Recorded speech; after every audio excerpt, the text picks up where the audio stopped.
these days. I spent like a solid hour on just fixing up, like stream elements and stuff. Because yesterday, poor Nick, I was like, oh shoot, you know what? Let me stream this. So I just like real quick in like 15 minutes threw together, just a couple overlay stuff. But now I actually planned it out and actually have like a ring light and stuff set up. So it should look pretty good. Like it should look fine. And then we're gonna test. I have the chat overlaid on stream as well. Let's see.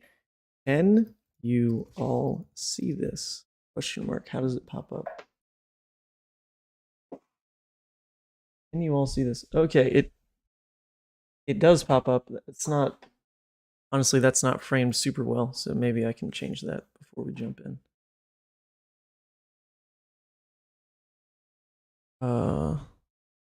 Yeah, okay, chat.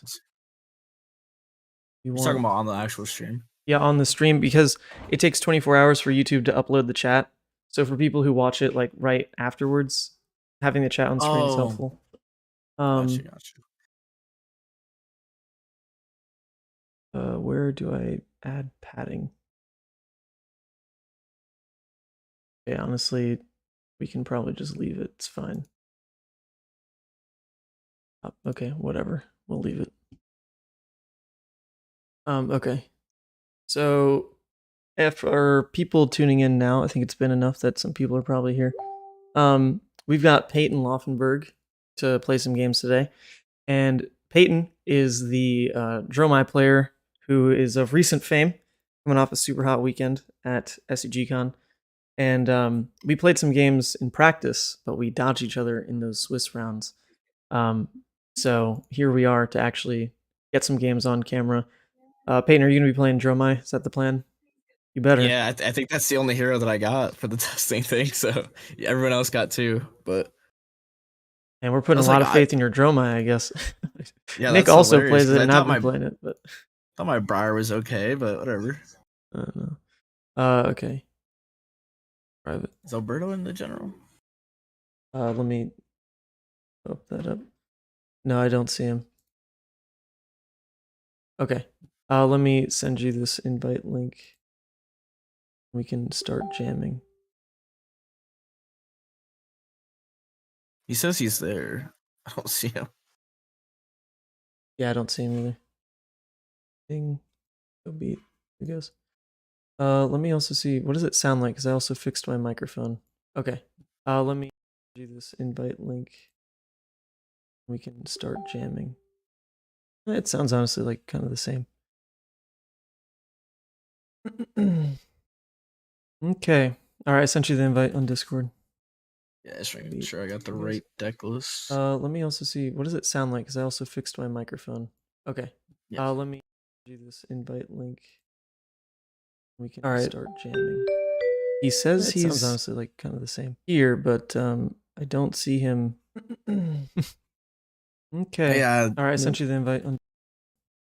I think he just doesn't know about the general voice. But. Just help to know the actual general chat. Oh my god. He should, yeah. Oh, it's your Facebook notify? I don't know what that means. I mean, there are some background noises because it is just picking up my desktop audio, but I can just close Facebook. He said yes, now he is. All right. Well, is he trying to be in the chat right now? Kind of, I feel like it should just be us for a bit, but no, it's fine. I'm cool with like third person, but usually if you just sit in the chat muted and then you wait for like a little bit, if you know there's a question or input or whatever. Okay, we'll drag him in. Okay, cool. Well then here we go, people. Gonna run some Uprising matches. Here we go. Dromai versus Phi. This one is, in our experience, having played it only what, like 1 or 2 games. The Kodachis do feel quite good into Dromai, just threatening so many mass triggers across any of the dragons. It feels really easy to clear, Ashwings, of course, with Kodachis. And the damage that you throw into the dragons kind of gets replaced by that mass draw anyway. So I think this one felt pretty okay, but we're going to run it back again just to be sure. Obviously, an early Tomultai is going to make this a very different game. So Oh, yeah. You know, if that happens, then sure, we'll struggle bus a little bit. I also did change this list a little bit from yesterday. Really, yeah, I do care about those. I think this is fine. All right, we'll call it good there. Yeah, compared to yesterday, the difference now is instead of just adding blues for the Icelander matchup, I've now added a little splash of the belittle package, because against Icelander, just pulling out that extra blue is really, really important, rather than just having extra blues in your deck, pulling that blue and also throwing that little king for 3 go again. Seems pretty good, so we're going to see if that comes up. I don't think we're really going to play Icelander today, but that's the idea. All right. I'm going first. Peyton has chosen. Cool. All right. Let's see. I also downloaded this stupid cursor, but I was hoping it would improve legibility, and it matches the color of everything. Oh, your player too, actually. You chose first. Cool. Yeah, I was gonna say, like, that's like, did I choose the right thing? Yeah, this is actually really bad on my end. But we'll see. Yeah, I don't think we can really do anything here. I am so hoping that we see in the finals of Worlds or something where it's a Dromai mirror match and they both legitimately start 5 dragon. Like, I just want to see what happens. Like, yeah, I don't know. like, does the judge step in and like, just scratch. say, well, exactly. Does the judge just step in and say, all right, we're just going to reshuffle, redeal? You ending your turn? Yeah. All right. We'll take it. I just don't know really what to Arsenal here. I guess we'll Arsenal this bad boy. Well, my hand is not anything too special either, truth be told. But, you know, we can be like kind of dumb greedy with it or not.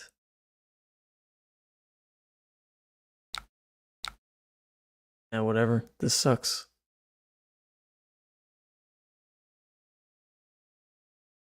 The real problem with starting on a kind of relatively weak turn is that Peyton could have pitched into the footsteps, created Ash pretty freely, but he didn't do it. We'll I just do not need it this time. threaten Arsenal just a little bit.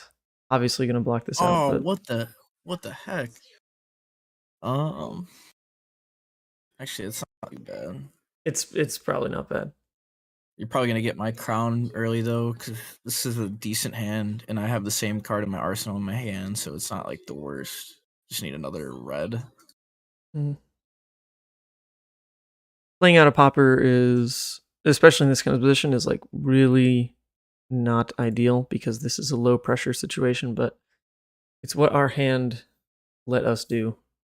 No, I am a little bit newer with this, so like if I pass here, it's gonna let me do the crown trigger, right? Okay. Yep. You have to pass on the defense step, and then it'll go to card resolution.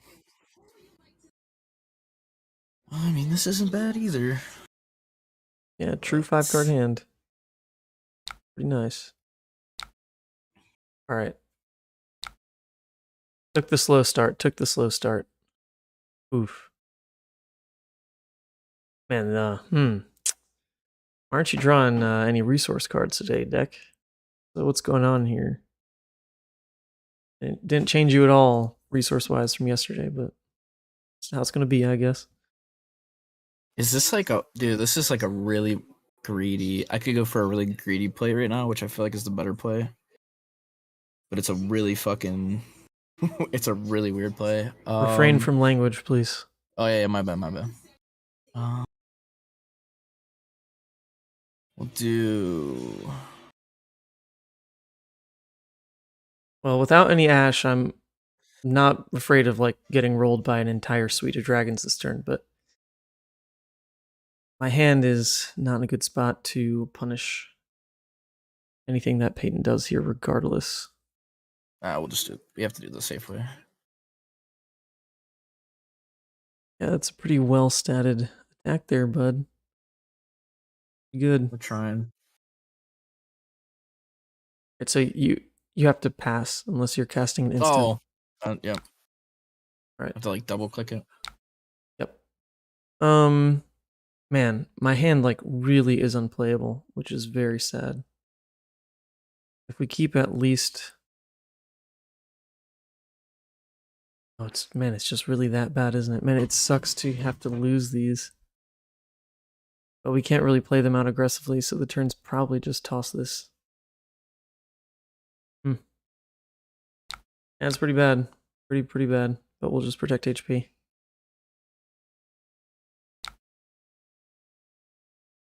Yeah. And I guess we're just gonna pray because we can't not attack with this. So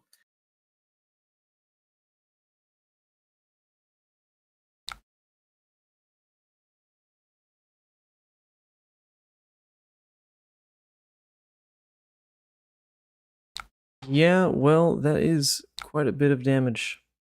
It is indeed.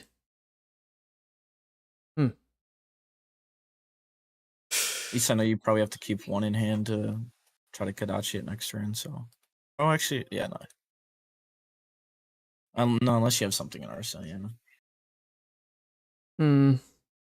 Yeah, well, actually, this hand wouldn't have blocked for 6 easily anyway, so this is just pretty unfortunate here, but this means all we need is to keep one for the Kadachi. Not great. Not great. But our hand, like, really sucked there. It is unfortunate. We needed one resource card. With a full dragon hand, that's why we couldn't do anything. The other weird part about this trade is I'd rather arsenal this, play this out here, but we'd need to slam the Kadachi at Viserai. So we don't get to cycle this out of arsenal. Oh well.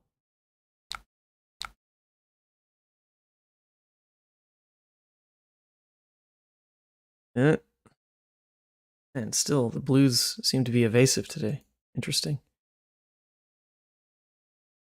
This is where we start to try to build Ash.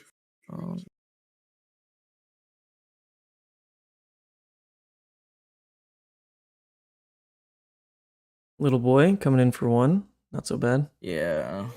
Just gotta see how we're gonna pitch.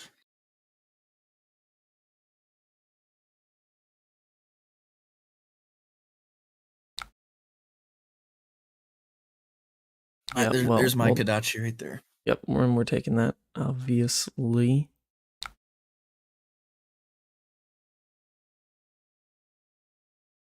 Oof. Man, this hand once again. It hurts. It hurts. It hurts. At least we'll have Tunic up to help make it a bit more fluid, but golly gee. Do something here that'll be a little bit weird, but assuming you have like probably like 5 poppers, you drew one of them. Probably gonna see one by next turn. Hopefully not this turn, but I don't think we can play around that.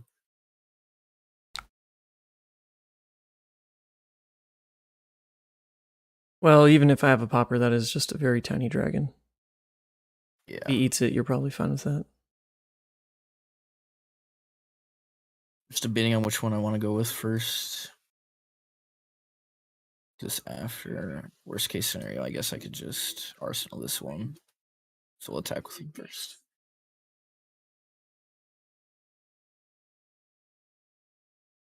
All right, once again, when you declare the attack, it's going to give you the window for an instant, so you have to pass again. Yeah, my bad. Then it's going to give you the arcane target. I was about to target myself. And that is really low value, but we're not doing anything else with that card. I think we can kind of just force turn end. Yep. And we'll be fine. And then we're going to do this, create another Ash.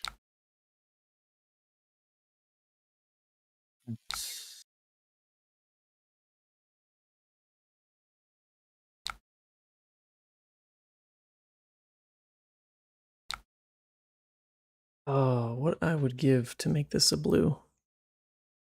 Very sad. I guess the other way I can play this turn is here, here, here, here, here. Spend this. Hmm. And then I guess just I'm hold almost Phoenix and wondering. Arsenal. I'm almost wondering if it was worth it to pop there rather than like. I feel like you could have got like a semi weird mash trigger, but for the extra card, and Yeah, then there's just hold nothing. the popper. I'm not gonna hold the popper. This Yeah. hand is Well, your popper was really CNC, right? painful. So I mean, Yep. by hold it, I mean you can't play it out. No, no. This Oh, okay. resource curve is terrible. I mean the two choices with this hand are either to lead here, then go into the Kodachi swing, Tunic, this, hold an Arsenal, or we just play this out in total, reset the Phoenix and Arsenal. I think that's better, so we're just gonna slam it then. Oh, actually, this won't have go again. Ah, because nothing's a red. Okay, well, then never mind. Hand is forced this way.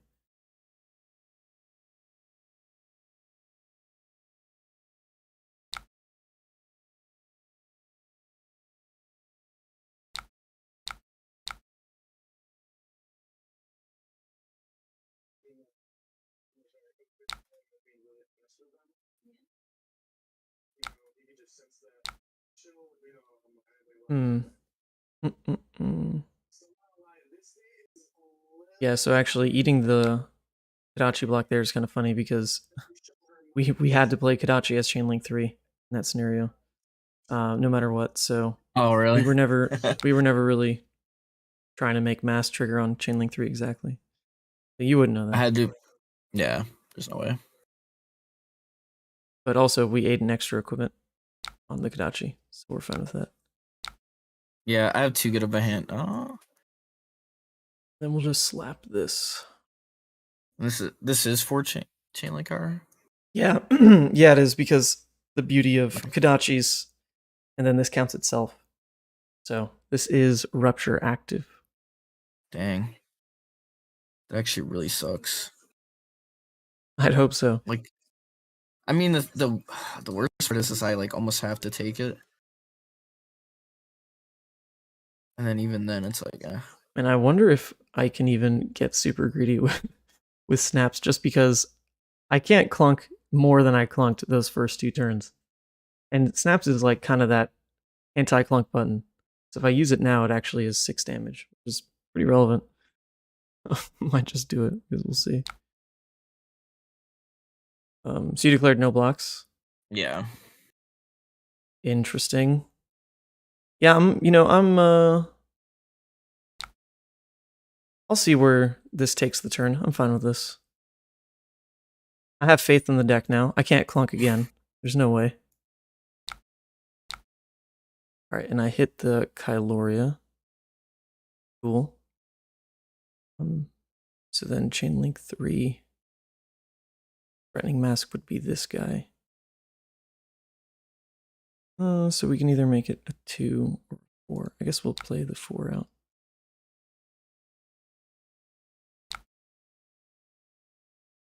Alright, let's see the... Alright, we did get a pretty decent draw there. We don't need to play it out this turn. We definitely don't, because we can just hold that for the Shuko next turn. Just sneak in an extra 2. I think that's okay. The other beauty about actually hitting the red there is now we are more likely to draw the blue in hand as well. Ah, thank God. We did it. Ooh, I see. You're going for the Dominia. It's like I had to. I had the Kyloria Dominia turn, but then it kind of got ruined. Mm-hmm.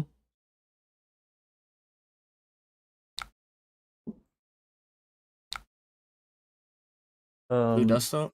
Oh, wow. You actually, oh my God, revealed the blue dust up. Well, It's the blue reveal the blue. There's half my deck. Well then. All right, so we're both hitting those fumbles early here. I see.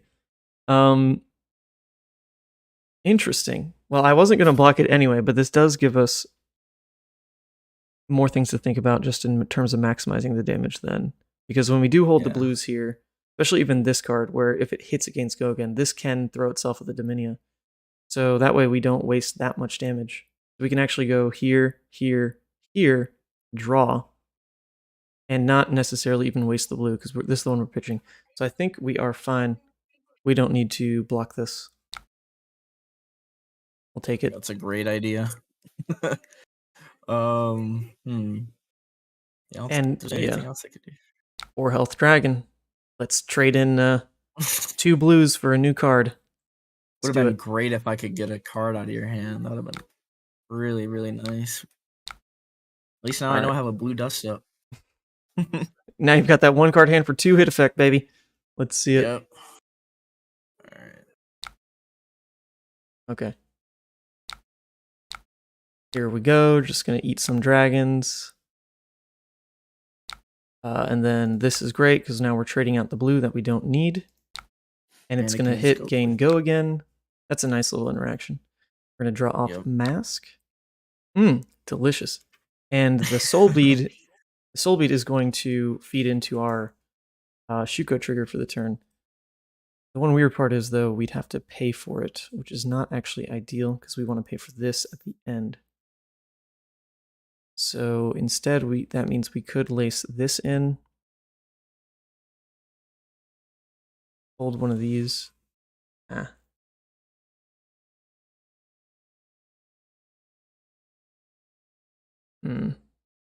I think we'll just hold the double strike. It's got to be fine.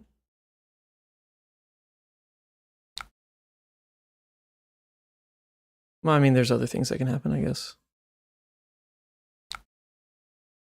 So no more mask for Peyton to be worried about. It's just damage from here on out. I'm expecting something bigger on the end of the chain. This is the one that if it hits, banish and tech. Oof, 3. All right.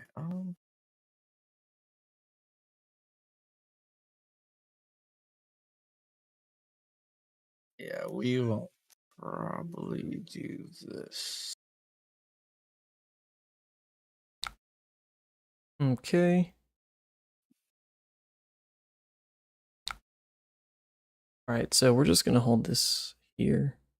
We are going to miss basically 2 damage, actually. No, because we can play this out and then just reset the Phoenix and Arsenal, honestly.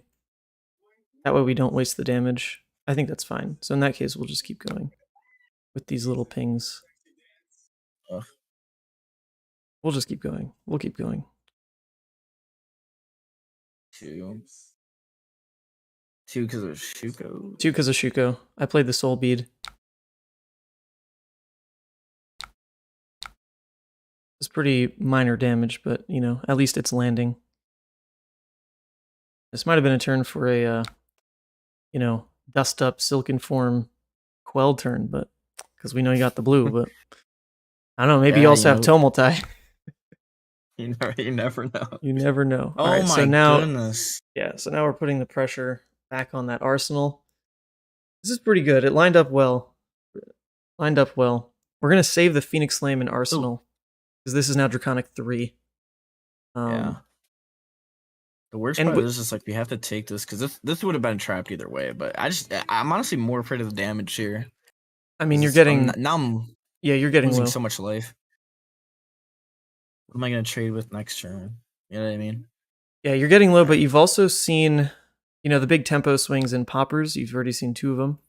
Also, you saw an Art of War pitch turn 1, and then I lost like all my really good value cards in Mounting Anger, and Spreading Flames. So, you said Art of War? Yeah, I pitched an Art of War turn 1. Oh, pitched. Okay. And then lost 2 Mounting Angers turn 2, and pitched a Spreading Flames turn 2 as well. So, a lot of like my really good power stuff is actually probably gone, but we'll hold that for next turn. Oh, okay. All right, this stuff is like really middling damage. Yeah, we have the major lead here, so obviously we would care about like the really threatening dragons, but we're never going to care about this. That's for sure. Okay. Oh, even the CNC we don't really care about because that's a Phoenix Flame in Arsenal, which we can in theory just get back. To keep that last card in Arsenal. I want you to pocket it. Yeah, so funny enough here, we drew a hand that can bring back Phoenix Flame regardless. So we do not care about that being there at all. Right, because it's just going to be here, here, here. Yeah, we're definitely gonna waste some damage. I guess we will waste some damage because of the which will Shuko trigger if we keep this card, so we actually might as well block with this one. Because the 3 life is more than it's adding in our next turn cycle. So I think that's fine actually. Well, it looks weird, but like I said, we don't care about Phoenix in Arsenal anyway, so we'll trade it that way. And then also go ahead and lead with this guy.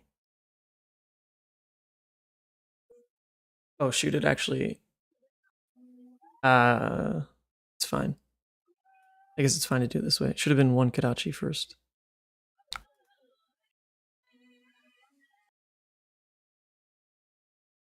Yeah, it should have been 1 Kadachi first, but it's not a huge loss. He's messing up the ability for that Chainlink 3 to threaten mask, and in this play it would have been a Kadachi at Chainlink 3, so it wouldn't have actually triggered anyway. So now we'll just kind of reset that.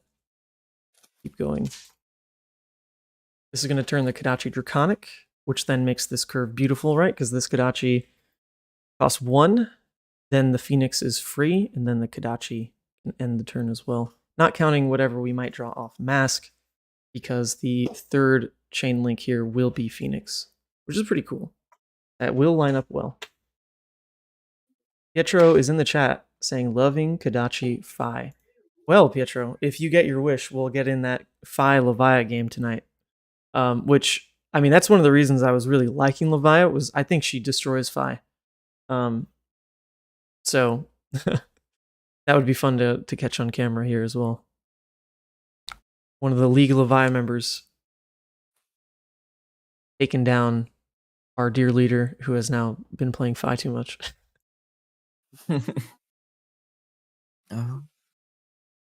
Yeah. All right.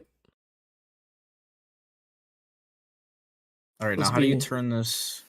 How do you turn this Silken form into a block here? So don't click on it. Just click on that little diamond. There's a toggle, and that will activate the quell. So window. Pink is the quell. Yeah. So if you turn it on and then let it hit, it will actually pop up with the resolution window. But otherwise, if it's not clicked, it won't ask for that. And then if you actually click on the card itself, it's for the activated instant ability. So you never need to actually click on it for quell. Gotcha. And okay, so wait, okay, just making sure. I'm gonna pass priority. Yep. And then I can click it. So no, don't activate it like that. Like I said, you don't have to click it for the quell to take effect. Just make sure the toggle's on, and it'll give you the window. Undo block them. Yeah. I mean, I guess you could block it. It doesn't do anything. But then yeah, just pass. Pass. And then it'll ask about quelling. After the reaction window. Oh, okay. There you go. Yes, sorry, I usually practice on tabletop. Man, TTS is no way. They don't hold no candle. The Fab Online. Fab Online's so easy. So easy. Yeah, and no, like look at mousing over. I don't even need to like hold shift or whatever it is. It's beautiful.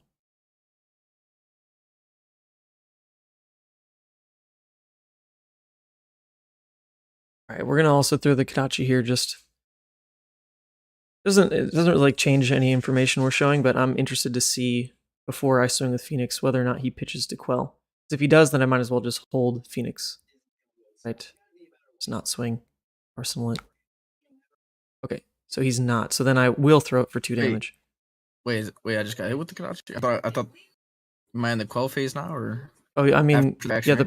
The prompt should be like here. Oh yeah, right? There we go. Oh, you were tricking me out. I was like, oh wait, Oh well, I mean, you pitched a red, so I'm hold up. Picturing you're not pitching something else, but you might be. Oh yeah, I don't have flame scale anyway, so that would not be.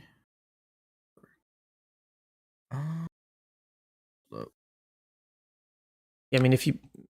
Oh yeah, that'd be okay. Wait, are you trying to not pitch the CNC, or what are we going back to? No, I'm not pitching for the second Silken, like the second block on the Kadachi. Okay, so we'll rethrow the Kadachi. All right, well, this is what I'm talking about then. So Peyton is not pitching into the quell, so it is free to throw the Phoenix Flame damage. It will land. And it does get the Shuko buff, actually, so We do want to get that +1 off for sure, rather than hold an arsenal. Sometimes holding an arsenal. Now I have to switch it back, correct? So I could just crack this, I guess, whenever. Yep.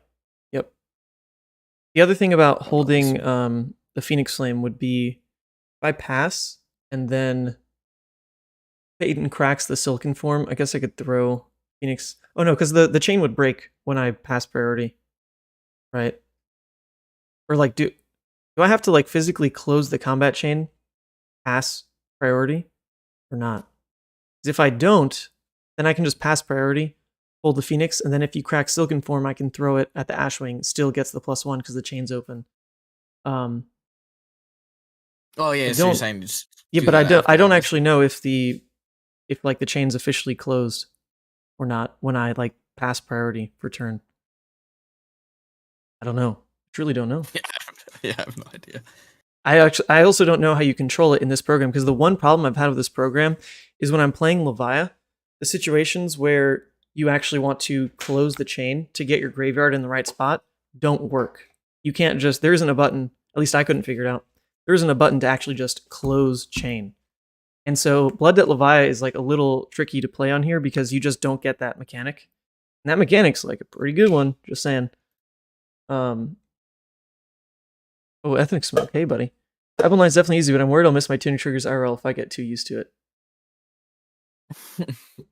Yep, that's a problem. See, this is why you just got to get those jumbo dice. I picked up like they're massive, like 3-pound dice. Not actually, but all right. Once again, yeah, we're not blocking this. Ping me with your 4 damage while I present lethal next turn, and also get a mass trigger.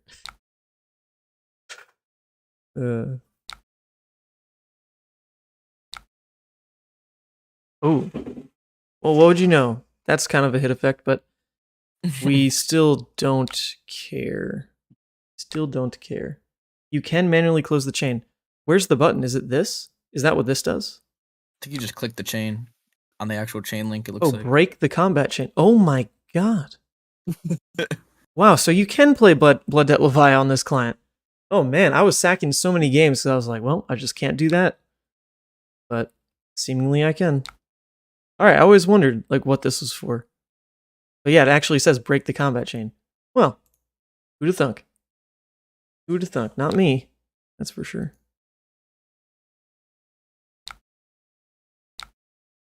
Okay, so how do we want to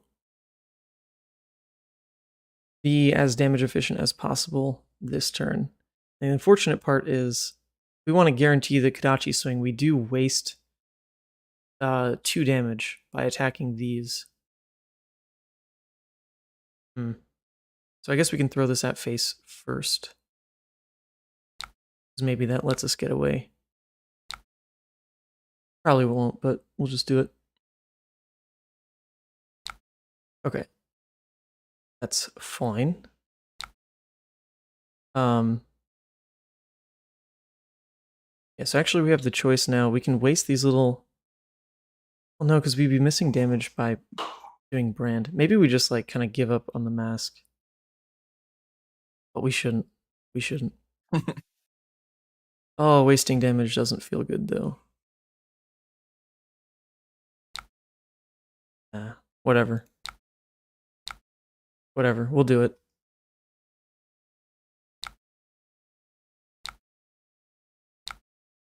Yeah, we're wasting, like I said, 2 damage by playing it this way, but... Oh no, I guess technically it's more because the Kodachi won't trigger it. It'll have to be the Phoenix Flame. Okay,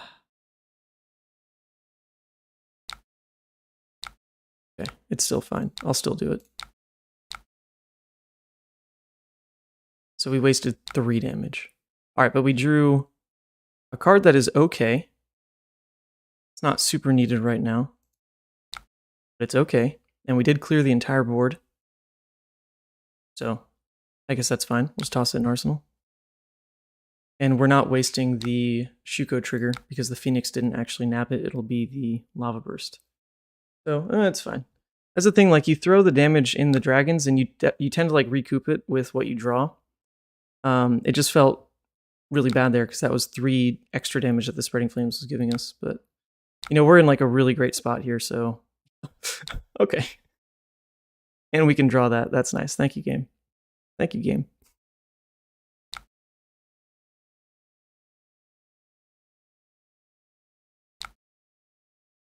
Yeah. All right. We don't present lethal this turn, I'd be very surprised. The one weird part is, do we really banish this to get started? I think we do. Uh-oh.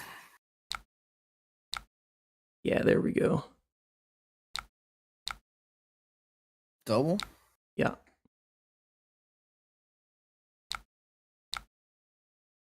There we go. Let's keep it going, team.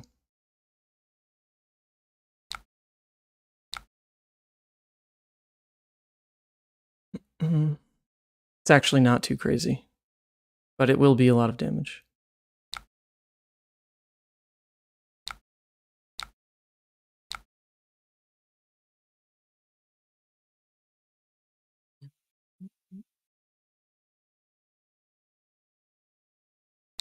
It will be mucho damagis. Okay, here comes a big Phoenix Flame. Here he comes. Well, I guess actually, I shouldn't attack that way. That is technically wrong.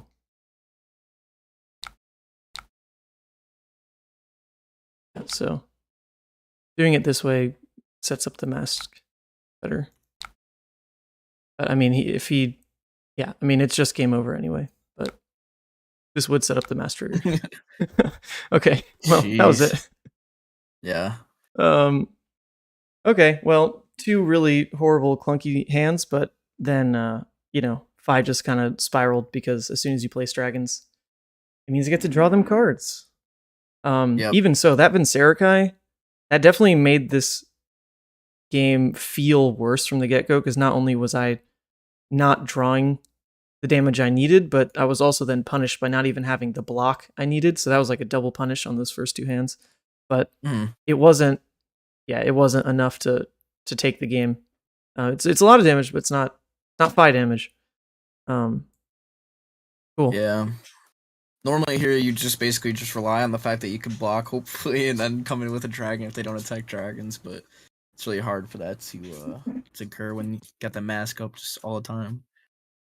Yeah, mask definitely is funky to deal with when you want to draw.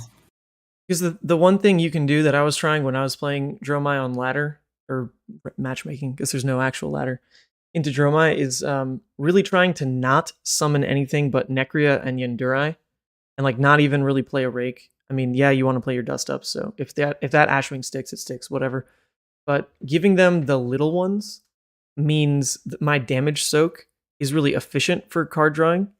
Like when you had the double Ashwing out or whatever, or even the singular Dominia. Like my damage efficiency at killing like the lower health stuff is really easy because I'm just like soaking the Kodachis into like a tiny attack. But when you have like a Yundurai or a Necria, those skew my ability to really clear them the way I want, and make mask normally more inefficient for me to use. But it is, the game's also on a clock, right? Because I'm a very aggressive deck, so it's not like you can afford to just wait for those to be the only things you play out. It kind of just has to be, you find it, you prioritize it hand by hand, yada yada. But I think the worst thing that I took was the CNCs and then the makeshift CNC with the yeah, what's it called? The breaking point. Yeah, so I love that count. I run 2 CNC, 2 breaking point, and funny enough, I saw all 4. Which, like the first 3 hands. It's pretty funny. It happened on a turn where I would have been able to play Kyloria, and then I think Viserai. So it would have been like an on-hit trigger, an Arsenal, but it was just like there. I couldn't officially block it because I used the crown to block the first one. So right. Well, that's why I really like 4. 4 seems like the right amount of pressure cards for Arsenal rather than just like a playset of 1, because you want to be able to find 1 early and have your opponent be like, "Oh, perfect! I'm going to crown," And them using Crown does two things. Number one, it opens up your next triggered effects to be like, really strong. And then it also takes away an equipment piece that didn't go to blocking Mass Trigger. So 4 has felt like the right count to really punish the use of Crown. They obviously, the sequence of drawing them in this game was like really strange because they were so early. But even so, like, yeah, very, very powerful cards. And I made a misplay. I definitely should have saved Flame Scale for sure, rather than use another Dachi mid chain. I think I was worried about the mass draw trigger. I didn't want you to get too much damage off, and then well, I was talking about this last night. That the mass trigger in this deck tends to be like around 3 damage. It's not Katsu where that extra card is just gonna blow out and like enable every combo I'm searching for, yada yada. In Fi, my average damage per card is like 3, but then I can tweak those numbers by adding, the Shuko trigger to the turn, the Phoenix Flame trigger to the turn, and make it more damage efficient. But just a singular card tends to be 3 damage. Or even worse if I draw a blue, because my blue base is like pretty solid. So sometimes like letting the mass trigger through is really not that big a deal. Kind of depends where your hand is. Like if you can survive, if I do get the blowout draw of like Salt the Wound, then obviously that's incredibly punishing. But that's the rarest occurrence. That has like still not really happened. I think the best thing that's happened is like the kind of like lava burst into Snap's lava burst type of play. But I've yet to really have Salt the Wound be the big finisher that it's supposed to be. Now, I have to go second, right? We're just doing on and off. Yeah, we'll try it both ways. Oh man, I'm also a little too tired. Need to. That's the position that I'm in. Like I was just like, but I do have the next couple days off, so that will be a lot better. That's nice. Yeah, I had I just like really didn't sleep well last night. Honestly, it was mostly because the stream was so awesome. I was like really just enjoying the stream that I screwed up my sleep schedule. But if I commit to like 10 to 1, that's not so bad. We're just trying a couple different times and seeing like what works for people. But okay, so I'm going first. Obviously, Damage Leak can be pretty nice, but it also gives Peyton the ability to Phantasmal for free, just because a lot of my attacks are going to be low to the ground. Not for free. Gotta pay 1. Yes, sorry, pay 1. Yeah, I think we're still going to play it out, though. This is the best one to keep in Arsenal, but that means we're ending the turn with this, and we wouldn't be able to swing the Phoenix, so now we'd rather go as wide as possible then. Okay. So we'll lead here.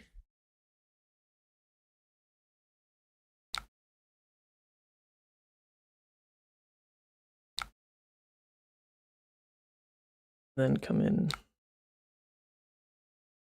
here. Actually, didn't really think about the sequencing all too much, but I believe it's still to be okay.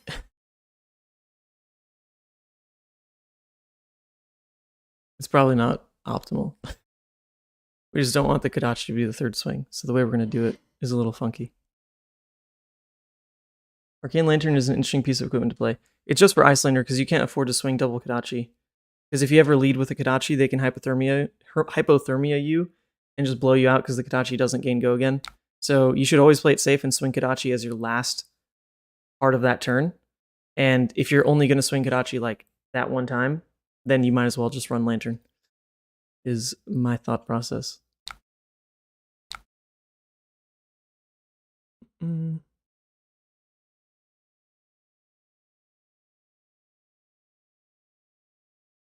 the other thing is like a second Kodachi probably gets taxed out anyway just by Icelander normally interrupting you with 1 Frostbite.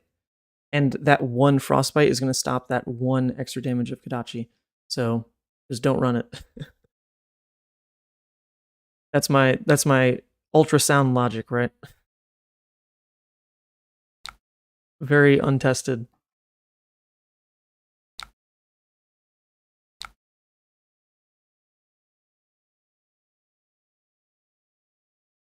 Well, we're really not going to leak all that much now, are we?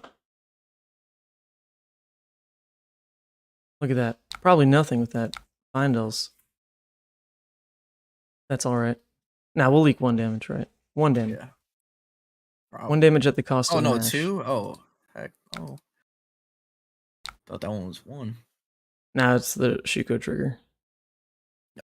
So all we're getting through here is this 1 Inky Phoenix ping. That's okay.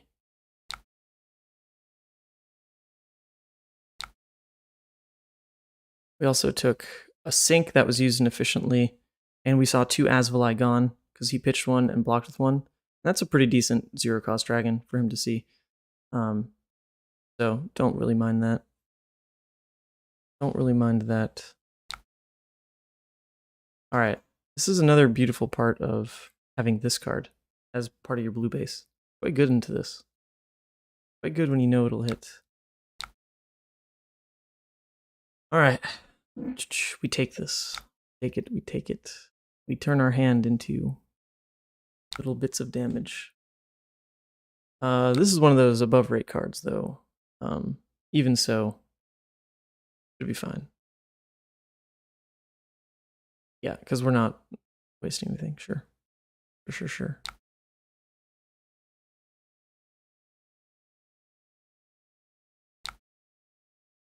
Alright, well, we took 8 damage going second.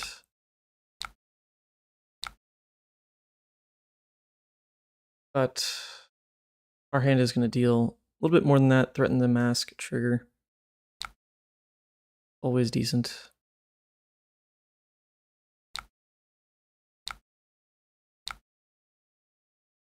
Toss out the little guys. We're throwing them this way because we're leaving up the Dromai as our potential mass trigger here. And if we throw the Kodachis first, then, you know, Peyton to use equipment now on those would feel really inefficient. So we are pleased with how this played out, because now we get the mass trigger, and this blue turns into a Gogan attack and cleared a dragon. So feels pretty good. All right, nice. It's everything the way we wanted it to happen.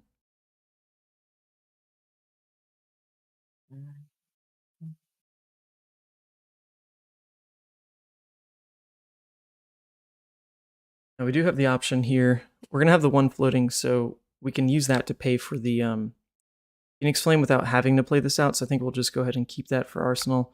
Unless we value actually resetting Arsenal with this card, which I think we do, then we do throw these out, I guess. Because why not? Why not? Because we do want to threaten this to draw and actually have that draw matter.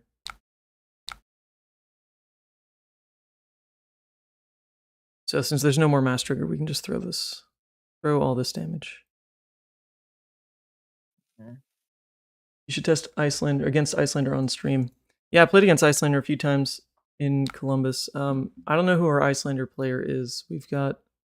Oh, it's Alberto. All right. Yeah, has he been playing Icelander? No. No? All right, so, No. I mean, this might not be the most impressive game to show off if he's new, but yeah, I've definitely played against Icelander a lot on ladder, and it feels okay if they don't stick channel for like 3 turns in a row, which is kind of what that deck can do sometimes. So, you know, when that happens, it sucks. But if it's just the normal trade pattern that the deck's trying to pull off of like a little bit of attacks, a little bit of damage, you do out damage, and you can shrug off that Frostbite pretty easily, and the little package helps in pulling out blues to ensure that as well. The cards that fall flat are like your Arsenal pressure cards. They don't really do anything in that matchup, because Icelander will just play it out. So that's what can fall flat. So you're just trying to hope that you don't clump up with too many of those because they don't super matter, and also that you don't get stuck with channel for too long. Other than that, it's okay. Will's hand isn't all too special. Not too special here. Yeah, it would kind of hurt to block this, not gonna lie. Missing Flame Skill means you normally just let effects like this happen. I mean, we can clear it easy enough, so we'll just let it be. We'll just let it be.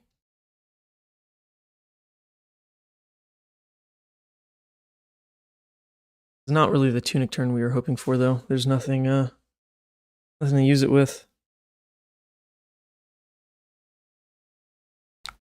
Another hit trigger card. Okay, so the draw that Club Levia gave him won't really do anything because he doesn't have an extra action point, unless that's like a sigil or something. We're still not blocking this. This is fine. Okay, that extra card turned into one more ash. That's fine.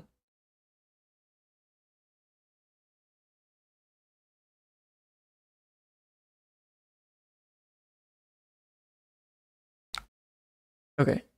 Now, funny enough, this card in blue is normally not that great unless it's next to the Spreading Flames, but because of the health of these dragons, it's actually totally fine.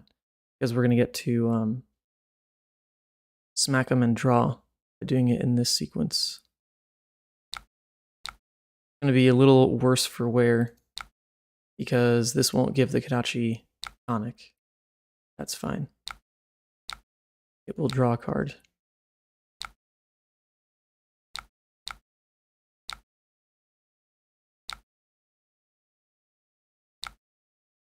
Okay. So we already drew a card, so this is kind of it in terms of the maximum damage we can really expect to push. Can't really. Oh, I guess actually we can tunic for something. We can tunic for the Phoenix Flame. That's not so bad. So yeah, we'll play for that. And toss this. It'll get the Shuko buff, so we're tossing 3 at face.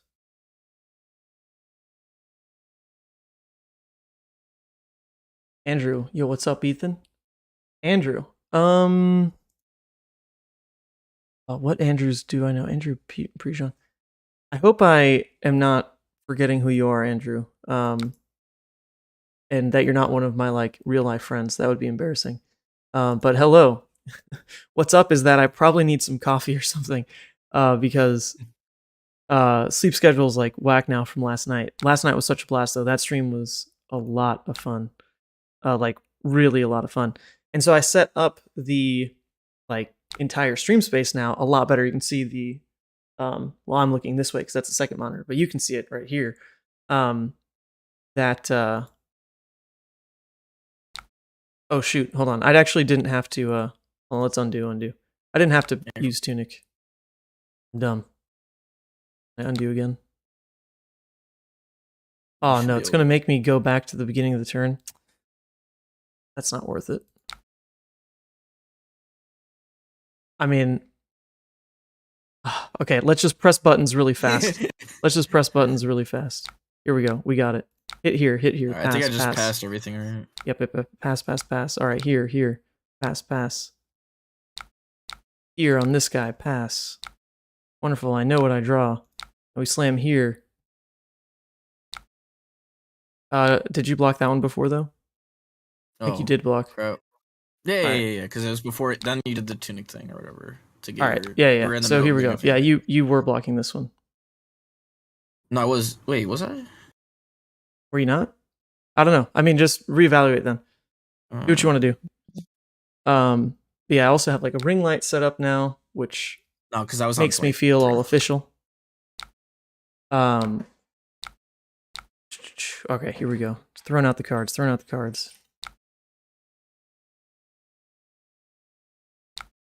All right. What did I just say when we were loading into this game? I was like, you know what card never is that good? Salt the Wound. But you know what card's actually pretty good this turn? Salt the Wound. God damn. All right. Card's doing something. That's a 0 for 7. Sheesh. Oh. All right. Oh man. Oh, my back's hurting. Damn. Oh, this is so bad. Like I want this card, but I need to get rid of something. Andrew from Louisiana. There we go. I freaking knew it. Well, Andrew, you got to update your profile picture because you look like a child in that picture. You look you're not a child anymore, I'll tell you what. Handsome young man. Yeah, Andrew from Louisiana. That's so sick. Are you coming up to Ohio this time with like Elaine and all them? Because that'd be really, really fun. All right, so you're not blocking this, huh? That's fine. Yeah, I definitely could, but if I would have known you were gonna draw into that, obviously. Yeah. All right. Well, it was a good.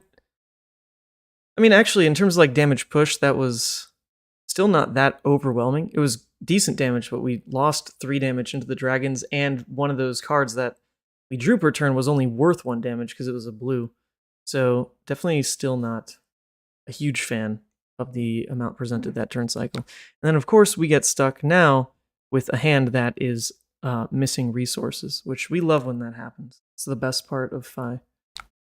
Well, not only are we missing resources, but this hand has too many finishers, which sometimes just is how it is with this deck. Is how it is. I mean, we can be really inefficient about it, I guess. We do have Tunic. Alright, we do have Tunic, so I can't complain too much. We can make it work. Hello, do you think you're ever going to bring back the Best of 3 series? Really informative and great content. I would love to, but the issue is I don't live near anyone anymore. I really just like don't have local players anymore. I moved to New York, and there's not even a local game store closer than an hour away. And so, unfortunately, my ability to record that stuff is really dependent on like what people are willing to come over, and I mean that's a huge ask for everybody, right? I mean that's like it's far. So, it's not easy to just pump those out. Like I literally used to before when I was living in Michigan just be like, "Oh, Aaron, come over and we're going to like record for an hour." And that was fun. It's really sick, easy to do. Had everything, set up at my house. But it's not the way of the world right now. I think the Flesh and Blood Online is about to go through some really, really impressive improvements. Oh, that's too zoomed in. Some really impressive improvements in terms of the UI. So even though right now it might be like a little clunky to follow, it will look amazing coming up pretty soon, as the devs say. And it is great content, and well, not great, but it's easy enough to put out, right? And then it should also show off the ease of you guys playing Flesh and Blood Online as well, to just jam games, but also not check out and remove yourself from the game to where you're not learning anything. Because that's my problem with TTS. I feel like I fumble so much with the interactions that you need to pull off that program of like dragging things around, setting up dice, life clickers, blah, blah, blah. I focus so much on that the gameplay doesn't feel great for me. But on Flesh and Blood Online, it's as simple as like a click and a space bar. So you don't have to focus on too much outside of just the gameplay itself. And then I also have a notepad right in front of me where I do write down some things to just keep in mind as a way to, stick the gameplay, the learnings from the gameplay like better in my mind.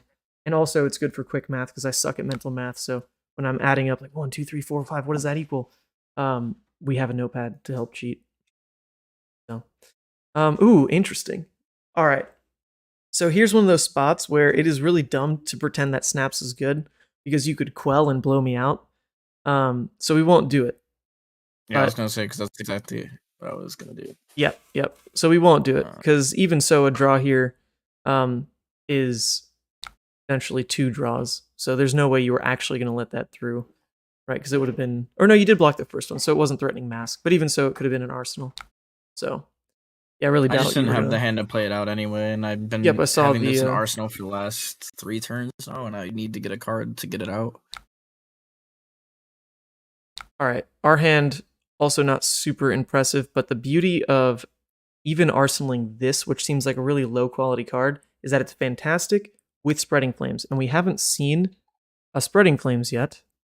So tossing this in Arsenal here is quite valuable because on that turn it's going to equal +2 damage, even though on this turn it would just be +1. So because of that, yeah, we will lead with this guy so that we set up the mask trigger a bit better. Right. So we're going to put the real attack on Chain Link 3. It's nothing hard for Peyton to block out, but at least it does force a card or he gives us a card. Here we go. So pretty piddly turn for damage, but we at least do get a mask or a Shuko trigger out of it as well, because Chainlink 1 we did play the 2 base. So when we get the Phoenix Flame back here, we're not wasting that +1 damage. Alright, so now the funny part about this decision is if we do throw it out now, we could force an entire card from Peyton just to deny Mask, which could be highly valuable. Because if he lets it through, he doesn't have an equipment piece that would really easily block it by itself. I mean, it would be Crown, which wastes a life. So actually, I am inclined to throw this out now. Just because it's going to take a card. But then again, Spreading Flames likes this card so much. Depends how much I really want to play for Spreading Flames. I just haven't seen it, so I'm actually inclined to keep this.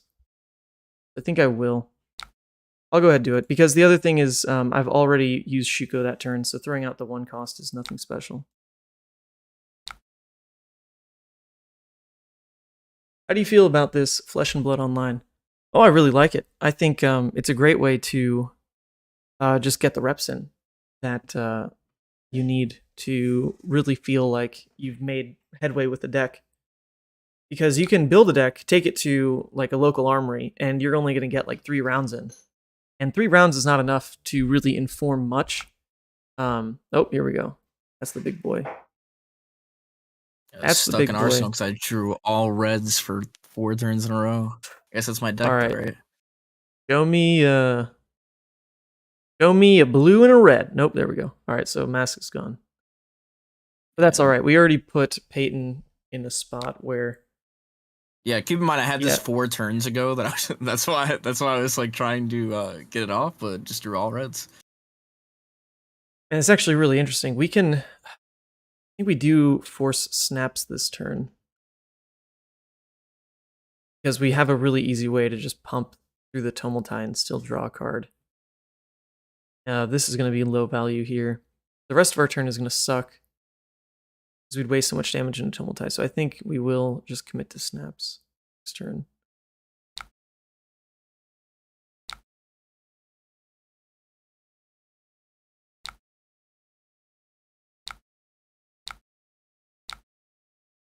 Okay.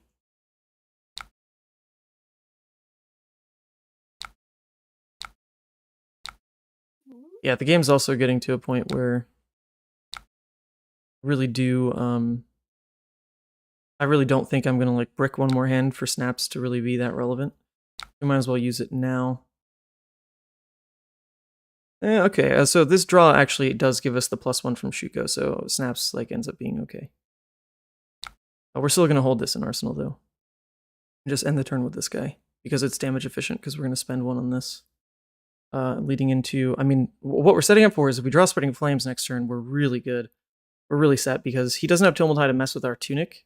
Our Tunic's going to be on 3, and we have the card that we really want to follow that initial Spreading Flames attack. So we just see it next hand. We should be pretty A-okay, because we are going to press lethal onto Peyton here. Definitely on this turn. Shuko is so nice. Like, I never played Fi with stubbies. I'll never play the best deck. Even now, even though I'm like I'm a recovering Levia addict and trying not to play her for Nats and for Worlds. But even so, I have an aversion to playing like the best deck in the room. I think the best deck just makes you such an easy target that if you're not the best pilot on that hero, you actually just will suffer from those teams that put a lot of work into targeting the top. And so I like to live in that, lower tier 1, like high tier 2 area in going into these big events is how I think I'll prefer deck choice. Deck choices going into an event like this. Like, for example, if Icelander's the best of the best, there's no way I'm going to be good enough at Icelander compared to Ethnic Smoke or like Levi. To really feel like the people who are trying to target Icelander aren't going to beat me. I don't think I'll be that good, because I'm just don't play those decks. I haven't played them long enough to catch up with where they are. So we'll stay with the more tier 2s, the ones that people aren't so much targeting. I think it is kind of hard to target something like Fi if it's built right. I'm not saying I'll play Fi for Nationals and Worlds, but for now, he's really felt like he has a pretty decent matchup spread. And I really like the Oldhim matchup with Fi, which... Oh, wait, what? Oh, hold up a second. Did Phoenix Flame cost me 1? The heck? Oh, hold on. Phoenix Flame cost me 1 because I didn't play... Oh, god damn it. I didn't play the 3 cost go again first. I was supposed to. Alright, we're gonna speed run it. Oh, I forgot what I did here. Hold up. I think I so, just passed. Yeah, so I'm smacking into Tomotai. Okay. And then I snaps. Yeah, so the one part actually that I do still mess up in this game is because the chain doesn't lay itself out visually. Because you can't just see like the entire chain unless you click on these little things. That is something I do tend to forget, is like what exactly were these chain links. So that's just what happened there. Visually, it would be amazing to have them like even in miniature scale because it's kind of a lot to click through that. But that was just clearly something I should have just looked at. Like in an actual game, you would just look at the combat chain and know that Phoenix cost you 1 there. Will you be playtesting? Yeah, I can't beat Oldhim at my LGS. Saying this version of Fi is a good matchup. Yeah, I think this version of Fi, or at least the way I played in Oldhim, is quite good. I played against, I think, 4 Oldhims at the Battle Hardened last weekend, and I only lost the first one because I only knew what I was doing in concept, not in practice. So I messed it up a little bit and had Oldhim down to 2 life when I ran out of cards in deck because I literally just kind of messed up. Oh wait, hold on. Wait. Yeah, undo whatever you just did. That was the card I sunk. Yep. Because I set up the late game just a little bit too late. I didn't have Assault the Wound left in my deck when I went for the kill against Oldhim, and he lived at 2 life. Whereas if I literally just had Salt the Wound in my deck, if I had pitched it instead of blocked with it earlier in the game, because I had the life buffer to do that for sure, I would have won. So I lost that first one just because I messed it up a little bit. But then I played against 3 more Oldhims throughout the weekend, and I beat all of them. And the strategy into them is actually really fun to execute because the Oldhim is going to be playing like, I mean, if they're playing full fatigue into Fi, they should know that they probably lose, but they're going to go somewhere in the middle where they won't keep every hand for aggression. They're just going to keep the hands with like a pummel or the hit effects. And so you do want to be very conscious that you're actually trading defensively because you actually really do want the game to go to second cycle because you can set up this amazing kill turn with triple Art of War. Because in that matchup, I like to run Ember Blade.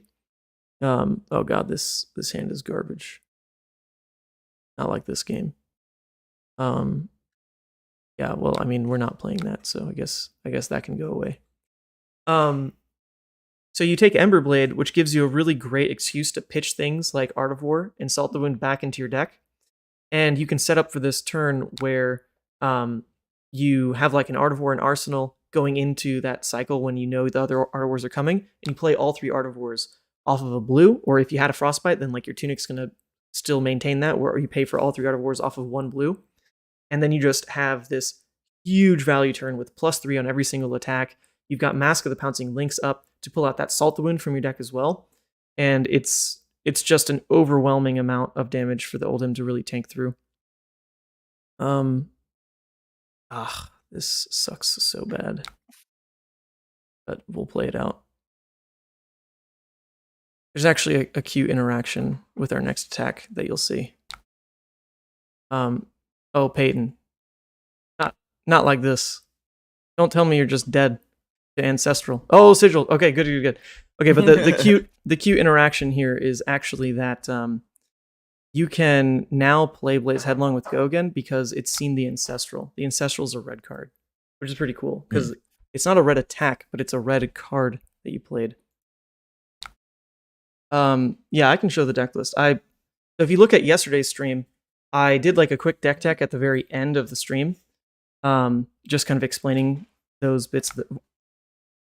Whoa, wait a second. Why is this in the list? Oh my god, I think I forgot the sideboard because the rematch button takes you back to the sideboard. Well, that sucks. This should be an Art of War, not a Sink Below. Oh well. You need it versus dragons. Oh well. It's alright. And the Sink. And that sucks. An Art of War actually would have been insane there because we just Tunic, get rid of this, and push for a blue to make him full block. And it's still going to be okay. We don't love it though.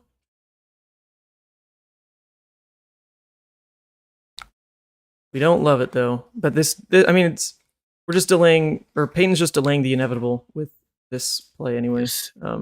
Yes, sir. Ooh. Interesting. I actually probably am okay if he creates the Ashwing, because it'll make triggering Mask easier. And how do I have this much Ash and nothing to do with it?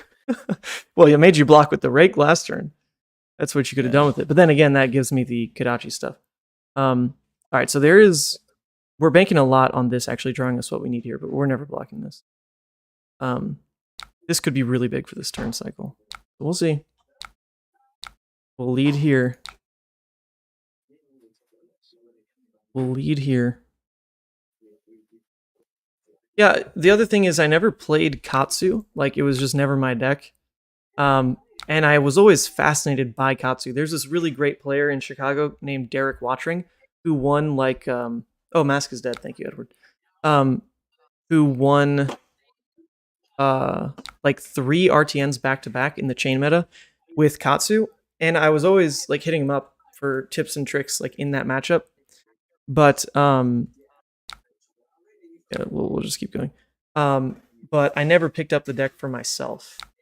And that was always a big regret of mine. But now I've been enjoying Bai for basically, like, similar reasons. He's a Katsu that I feel like actually has more...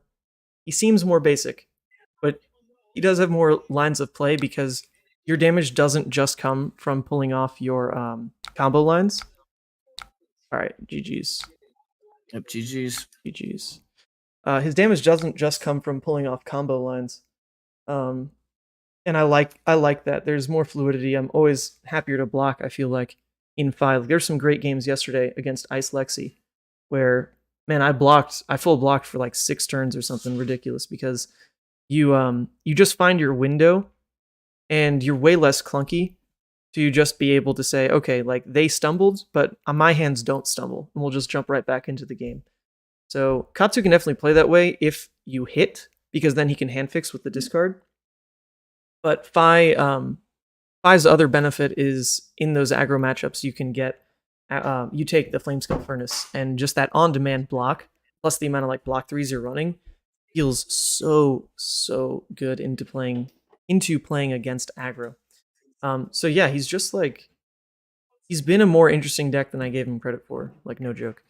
All right, Peyton, 2 games against Dromai.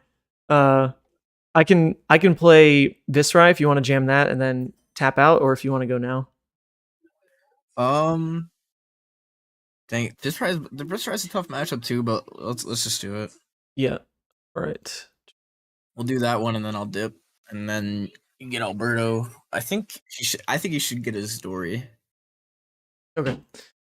Try Dory Fi. That'd be interesting. I did beat the undefeated Dory in like round 3. Yeah. At SCG. That'd actually be really interesting. But it was definitely like a Mega Mind matchup. I called some bluffs that I just kind of got lucky on, because you can't actually play around everything. You can play around a lot of things, and sometimes you're right. But the times you aren't, you feel very dumb. All right, and the reason we're showing off these decks, by the way, people, we've got like a testing document that our group is just trying to fill out data for. So I've been assigned Viserai and Phi, which Viserai is probably the most toxic deck for me to play. I question why I play this game when I see the damage Viserai has access to. So I do not enjoy playing this deck, but it's the deck that I've been assigned.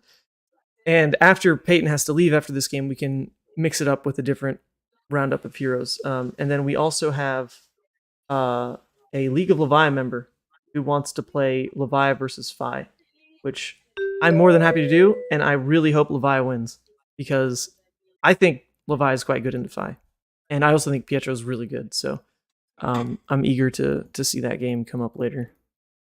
Apparently, Alberto won on Dory 27 against Briar. Okay. Interesting. So this is Pedro's list from the Pro Tour, edited a little bit, just because Prism's no longer a thing. I'm not like super keen on how this deck sideboards, but I think in this matchup I want to eliminate the off-turn type of cards and just play aggressive. Because, yeah, why have an off-turn when you have dragons that I'd like to kill? Don't take this. I don't like the idea of running it at 62. That feels funky. There's no way I cut Shard and Tome. That doesn't seem right. That definitely doesn't seem right. To go down to 60. Maybe I don't need that many poppers. But they do seem pretty good. I don't know. We'll try it this way. No, but this deck doesn't run Sonata, so there's no reason to actually cut Shard. Shard is always good. So I think instead we'll do that. And since we have all these red 2-cost attacks, maybe cut like a yellow Shrill. And that probably feels okay. Actually, maybe the Shrills in general are not the best here. Yeah, we're going to try that. We're going to cut 2 yellow Shrill. Drop a Rattle? Alright, I'll drop a Rattle. We'll go up a Shrill. So we dropped 1 Rattle, dropped 1 yellow Shrill. Just because it does get weird that we want so many poppers in the list. Keep the Tome. Okay. We'll try it that way. We did cut Ninth Blade. It's a popper, but we have so many others in the deck. And it doesn't have the ability to really get... It does. You can't play it. Does this have like 9? Yeah, this list has... It would have 10, but I cut the Ninth Blade. Just because the Ninth Blade, you actually get to play it out, as I found out yesterday, in multiple situations, like even through Rattlebones, because when you take the Rune Blood incantation and the read the runes into like slower matchups like Bravo and Oldhim, holy moly, like you can really just pull off insane Ninth Blade value. It's so good. But in this game, you're always gonna probably have a board state that I want to attack, so taking an off turn is just not gonna feel too good for me. Like the weakest cards to keep here are probably at least these. Meet and Greet is definitely more of like a Tunic play. And this card can also hand fix if my hand sucks. So we'll do this.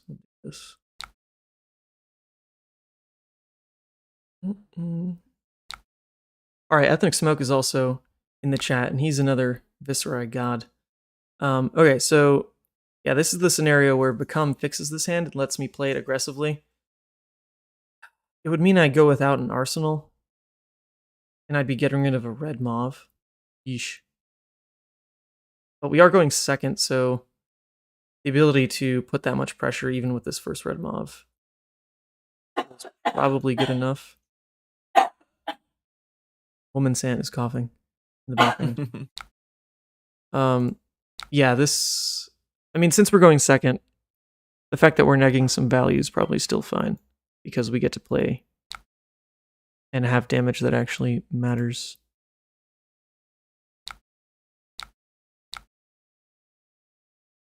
Yuck. Yeah. What's crazy is that, you know, one card different, I also get an arsenal. And still get to throw all this at you.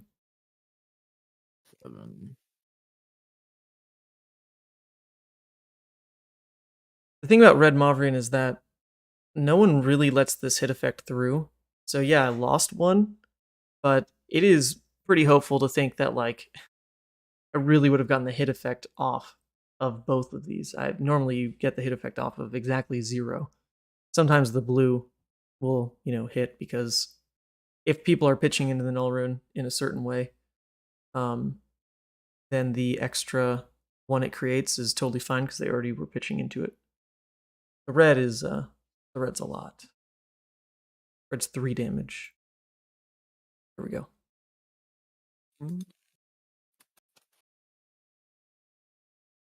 Yeah, so you took the rune chant and then you healed one on Findles, right? So that's why you're still at 40.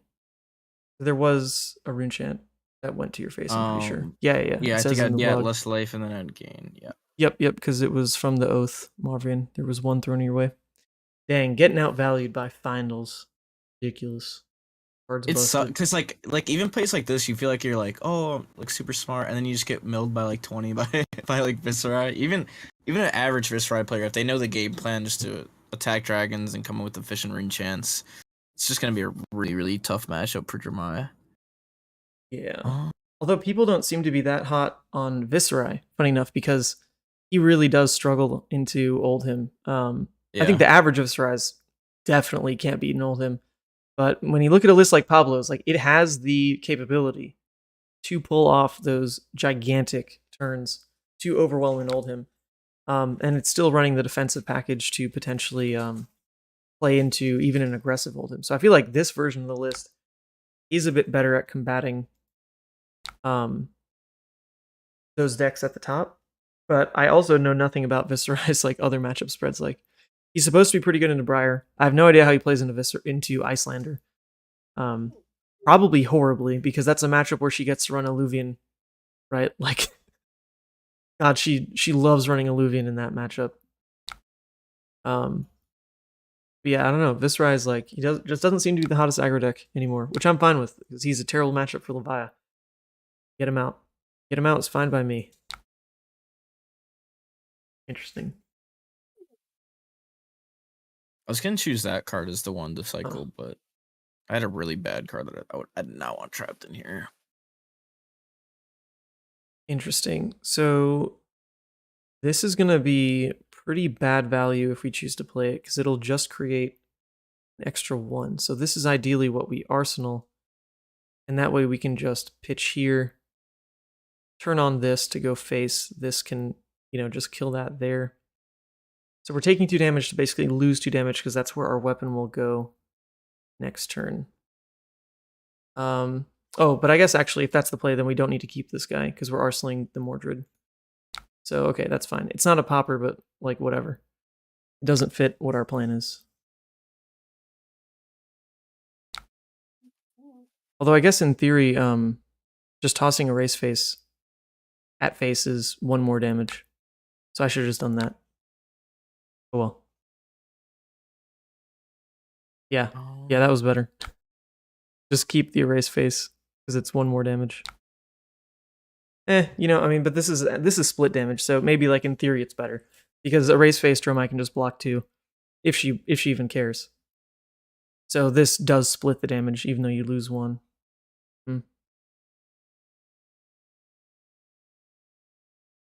Yeah.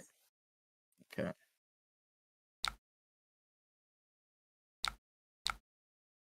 Yeah, just a tiny little turn.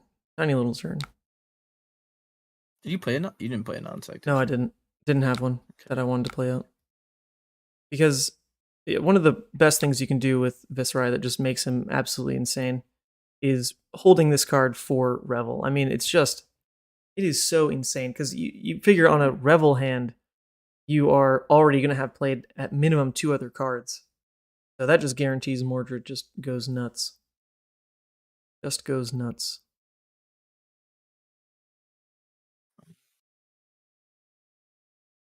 All right, so this is where the Tunic is actually going to come up big because it fixes our cost curve here. So we don't care about taking the damage. Our turn is going to be a little too good. And actually, it will be worth it. It's not a Revel turn, but it will be worth it to play out the... We also don't care about this guy. He's only going to create 1 Ash. Which, I mean, granted, is like relatively important for where Peyton's board state is, but this is a turn where he, in theory, could have just pitched into Furnace to make an Ash anyway. So there's no reason to try to like commit equipment into the Necria because he had an out to making a singular Ash anyway into his next turn. So we'll just let it be.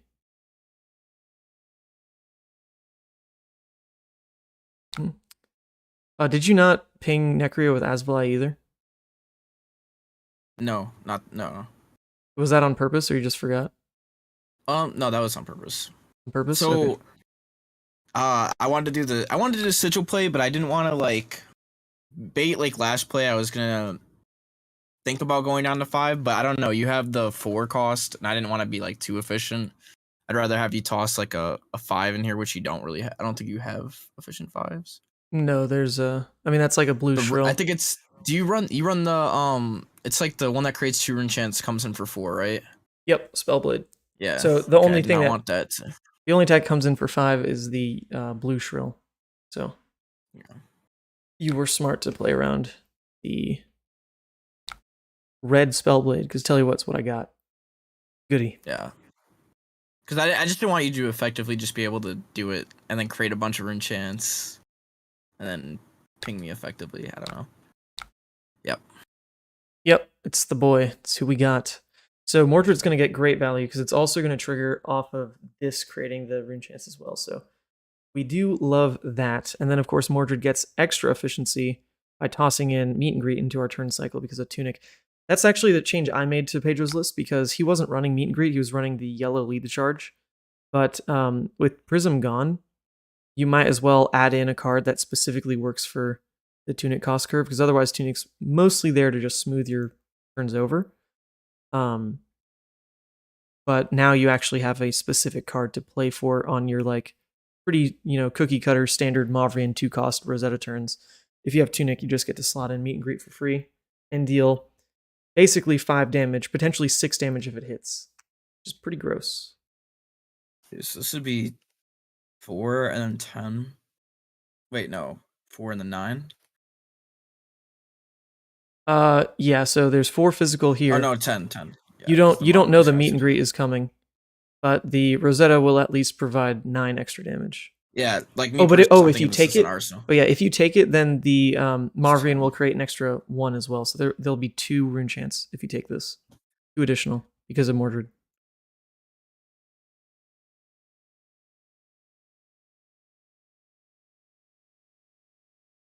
I think I try to risk it, and I do this. Odd.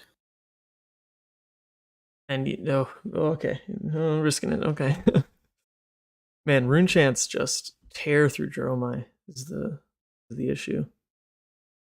Well, I just want. What do I want? I need a blue.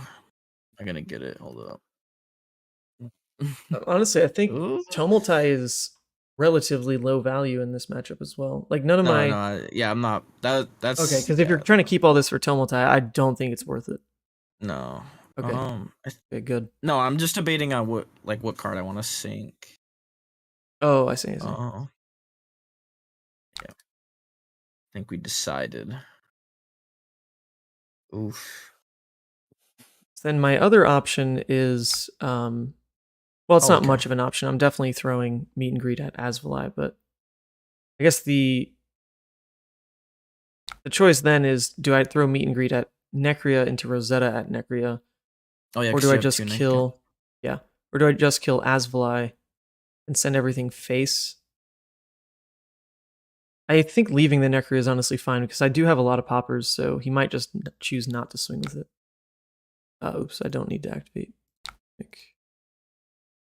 You could do it preemptively. No reason. Or the other option is to just ignore Asvali, go face. Now, that is mega greed. I think because I have Mordred, I might as well kill Asvali because I will get the additional +1 damage anyway off of creating the rune chant. So this It's basically a loss of 2 damage to do it this way, but only a maybe, because it also would have demanded cards from hand if you wanted to block the hit effect.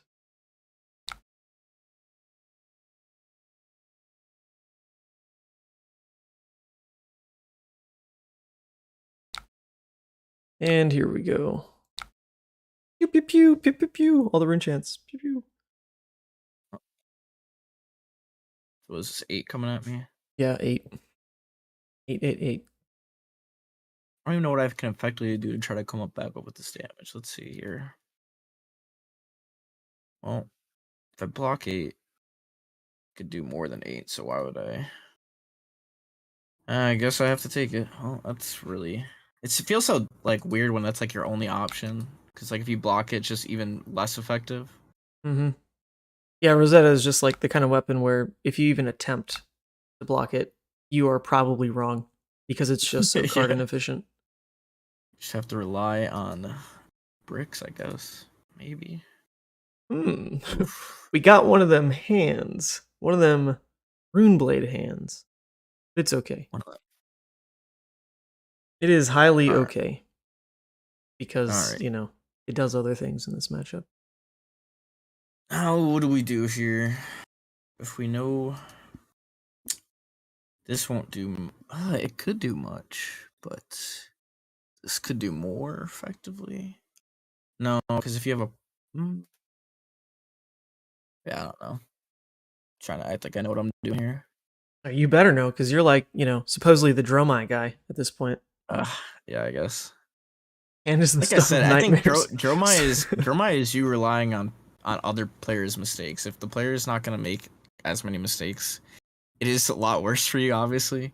You're just like, you're putting out stuff that, am I going to kill it? Am I not? Am I going to try to go for lethal?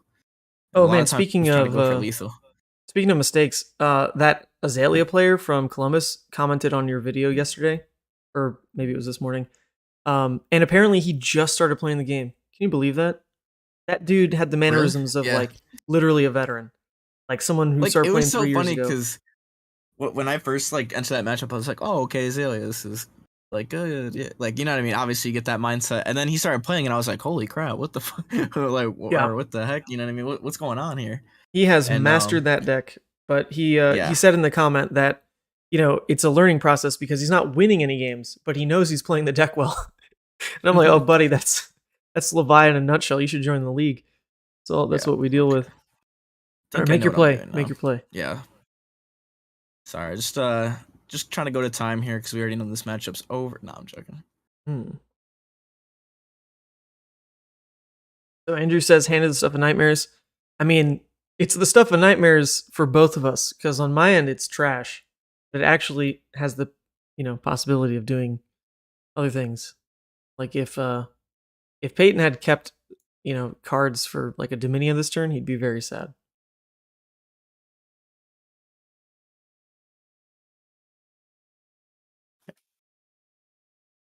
All right. This. All right, so now you did ping Necria. That's okay. So now in terms of priorities of keeping, obviously this is our most efficient return play. Just because it's a 2-card hand for 7 with the... oh, I guess it's I guess it just doesn't create a rune chant. I thought it just created a rune chant if it hits, but apparently not the case. He runs enough defense reactions that this is the better arsenal and this doesn't really do anything. So we'll just pop it. Say goodbye to Asvalai. Rip. Rest in peace, buddy. It's just, hey, we're both not going to do anything this next turn. Andrew, are you kidding me? I got a 2-card hand for 7 cooking up. This is crazy. This is like the stuff Levia pays for in Blood Debt. 2-card hands for 7? See, now I wish I would have kept the other one. Crazy. Okay, I do not have an aura, though, so that's not the worst case scenario. I just have to, like, I don't even have enough effective damage. I'm not going to use this card to block. Like, I don't need Ash right now, do I? No. Oh, maybe. I mean, you are at a singular Ash. So, let's just block it with what we... oh, so wait. Okay, Ash is not an aura, right? Dang, it's not. Oh, that'd be so sick if Runic could destroy Ash. I guess it don't. No, it can destroy the burn them all, though, so that's... Yep. I'm used to Chain and Kano. 2 for 7 feels rough. Yes, it does. You know what class barely gets 2 for 7s though is Brute. Brute for the most part is like, 2-card hand for 6. It's so bad. If you can play some of the like strange cost curve ones, to end up like playing 2-card hands for 7, like Smash Instinct or Riled Up or whatever, for Reinar. But Sorry yeah, not every class is created equal. Tell you what.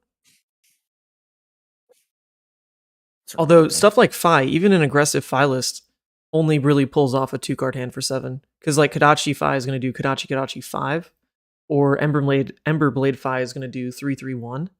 So like 2 for 7 that's like about, what you expect out of most decks. It's like Briar, who can, out of nowhere just slap you with like Scar for Scar into Snatch and have 2-card 8 with hit effect. That stuff's gross.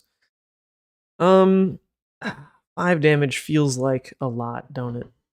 But also, there's nothing else to really do with that card, so we'll just take the damage.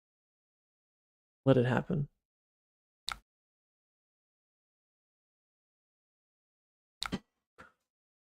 Alright, well, it's a bit of a fumble turn, not gonna lie. I mean, we can always do that play where we target this guy. Top off. But it's a little card inefficient. Then what do we do with this? The next one.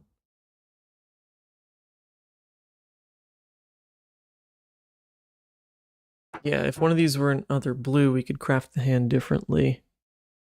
I think for now... What does discarding the Rattlebones really unlock? Not much, because we'd need to grab like specifically a Go Again card, which really is this guy. Unless we just go tall with the turn. Doesn't seem worth it. It's fine.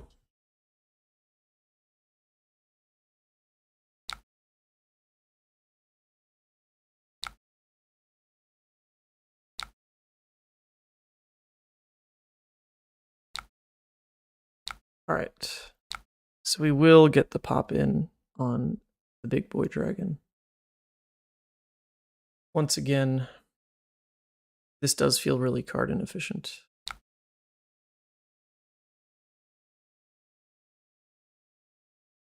Pitch the second rattle and erase face 2 gloves, then rattle swarming Rosetta. Well, I wouldn't pitch erase face, obviously, because we're gonna block with that at least somewhere on the turn to do Phantasm, pop Phantasm. So yeah, like instead, what this can end up being, I guess we can do it this way. It feels like awful, but we can just pitch this for Rune Chant into this out of Arsenal, and then reset Arsenal with a Rattlebones instead. That feels like pretty bad, but it's probably better than being card inefficient. It does put some pressure on his arsenal, so that's probably it. They don't feel great.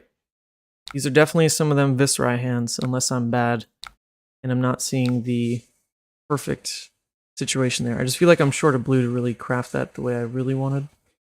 And there's no Rune Flash or something to go for a different Gogan attack than the Swarming. So we'll just play it that way. And set up Rattlebones into Tunic 3 with, a very hot graveyard target. Swarming is insane.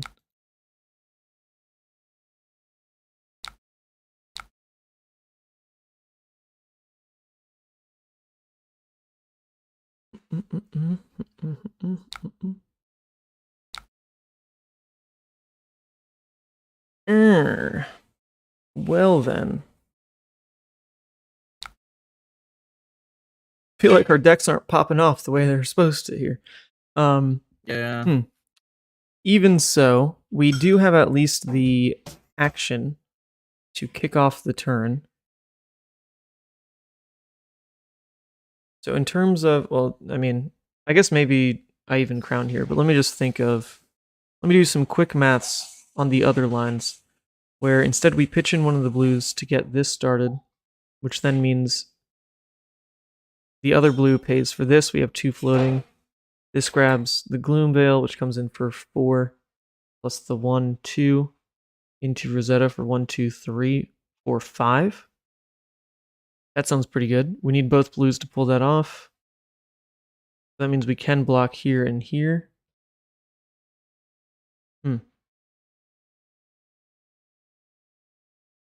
I guess that means we don't need a blue per se, because we just need to pay for 1, 2, 3, 4, 5. So we can actually pull that off the yellow and keep that in deck. I think we just do that. And I hope that is correct. I feel like, we want to make sure we have the action, so I'm not going to crown here. Yeah, we'll just see.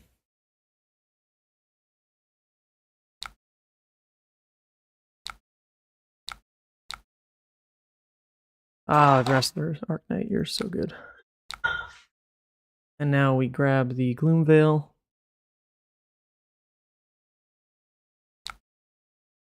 Gloom Veil, you're so good. Why are you so good? We swing this at face, and it does get the +1 now, because there's going to be the extra enchant we created. That feels nice. We pitch 2 resources for +2 damage, basically.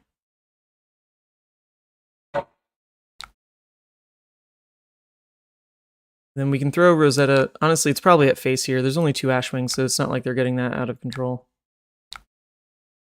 And we'd be wasting a damage, and our life is fine. So we'll do it that way. Try it that way.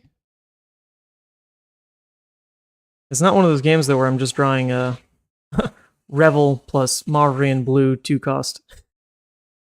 When Viserai has those games, my god, talk about autopilot. But this is more interesting.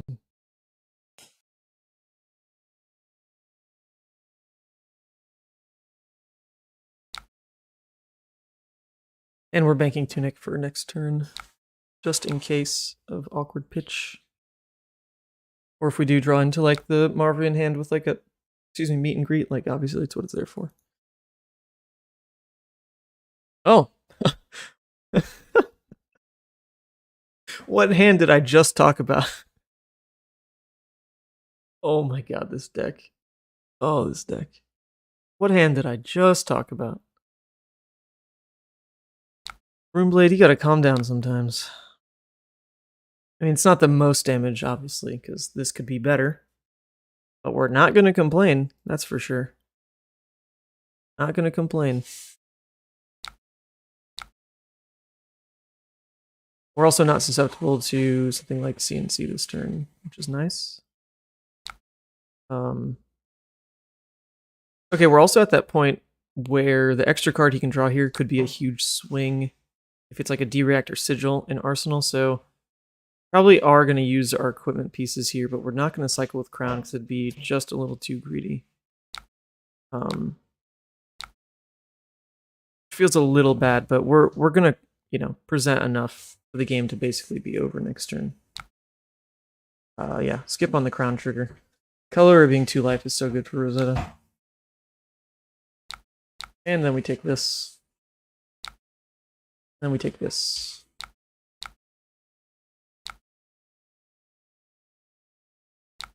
And then we pretend that I have to think a lot about this turn. We pretend. Because you know what the reality is. Reality is not that. And we can actually throw it here, funny enough, and just make the extra rune chance now. So that's pretty cute. That feels pretty bad for Peyton here. So might as well just, make 2 more rune chance. Why not? I didn't waste any damage. And then, oh, look at this wonderful card. God, the effort. The effort of playing this card, Pink. God, my back hurts. It's like, oh, crazy. Jesus. Jesus, it was so hard to pull that off. And then we send all this at face, including 12 Arcane. 12 Arcane. Why? Why? God, I swear. Viserai is just... This deck makes me feel like there's a contingent of players that just has only played Runeblade and they don't actually know what playing the game feels like. Like, it's worrisome, in all honesty. Because Runeblade is not the same. level of stress at all compared to like any other deck. Oh, here we go. Have fun, Peyton. Look at all these damages. Whee! Wait, this is that a first? Do we just okay? Hold on. And it's crazy that like Creepers is up and it's such a high skill cap card, but you don't even have to pretend it's on board. Like I literally didn't think about it at all this game, and we're still doing fine. Will prevent.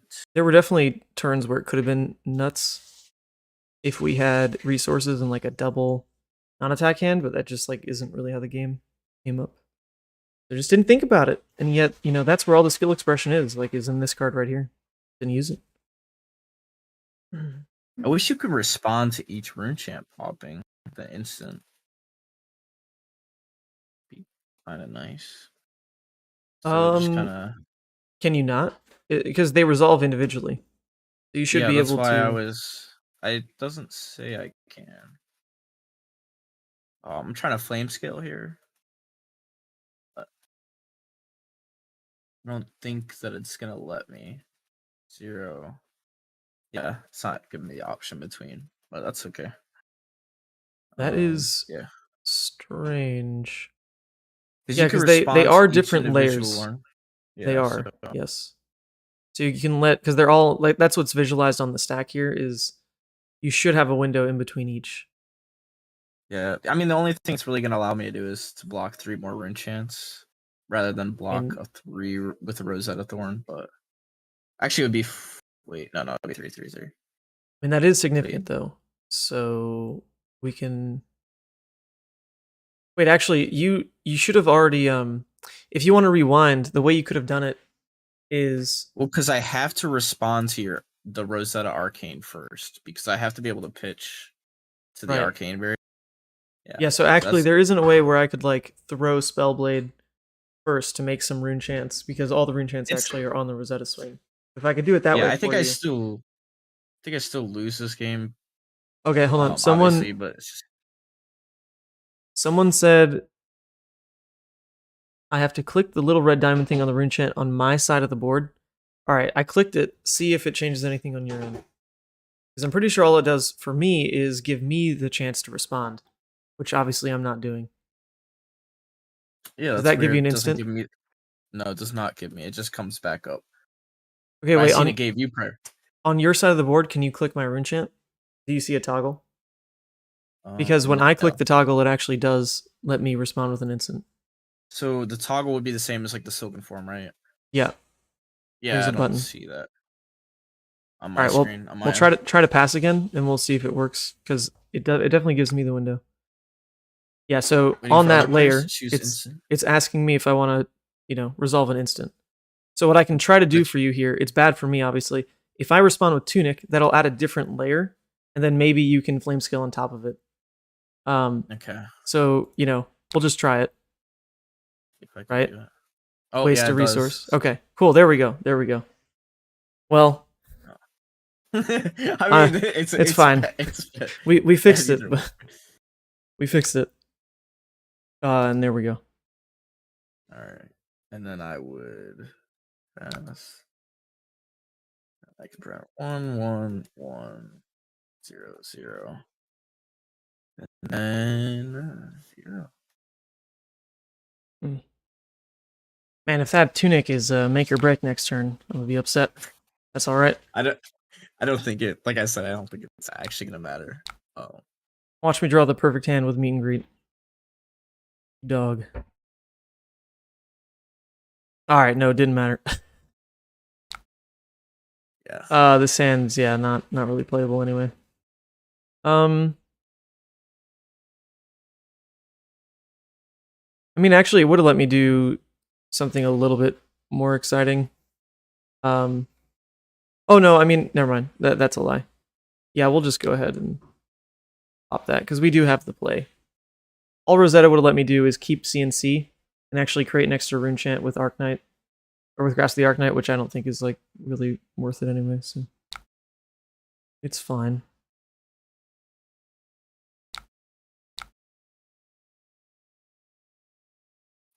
So Alberto's doing something. Apparently, you're playing David after this. If that's cool with you. Of course, yeah. All right. I actually kind of want to watch that before I snooze. So I'll still stay up and be laying down. All right. Yeah. Wait. I'm not doing anything in response. Ugh. Here we go. But, This is considered a bad 3-card hand because Shrill is only a It's, blue. yeah, isn't Whap that- whap. not nuts. A 2 It's for the same 5 thing as a over and blue. over. Incredible. It's considered bad. Yeah, I don't think I'm gonna be able to do anything else. It could be really inefficient, I guess. Oh. Yeah. It'll be coming in for 5. Alright. Coming in for 5. Obviously, if it hits, it's going to make 3, so don't let that happen.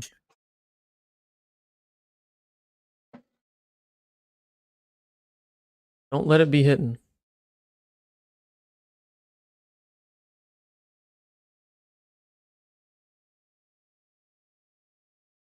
Oh, you're going to die regardless then because the Rosetta is going to come in for 2 arcane. If you take the first one. I do have. Oh, I guess you have Silken Form, Sigil. Yeah. Sigil, Silken Form, sure. No. I don't. But all right. Let's see. Let's see what we can do here. Boom, boom. Boom, bada boom. Yeah, I don't think there's any way out.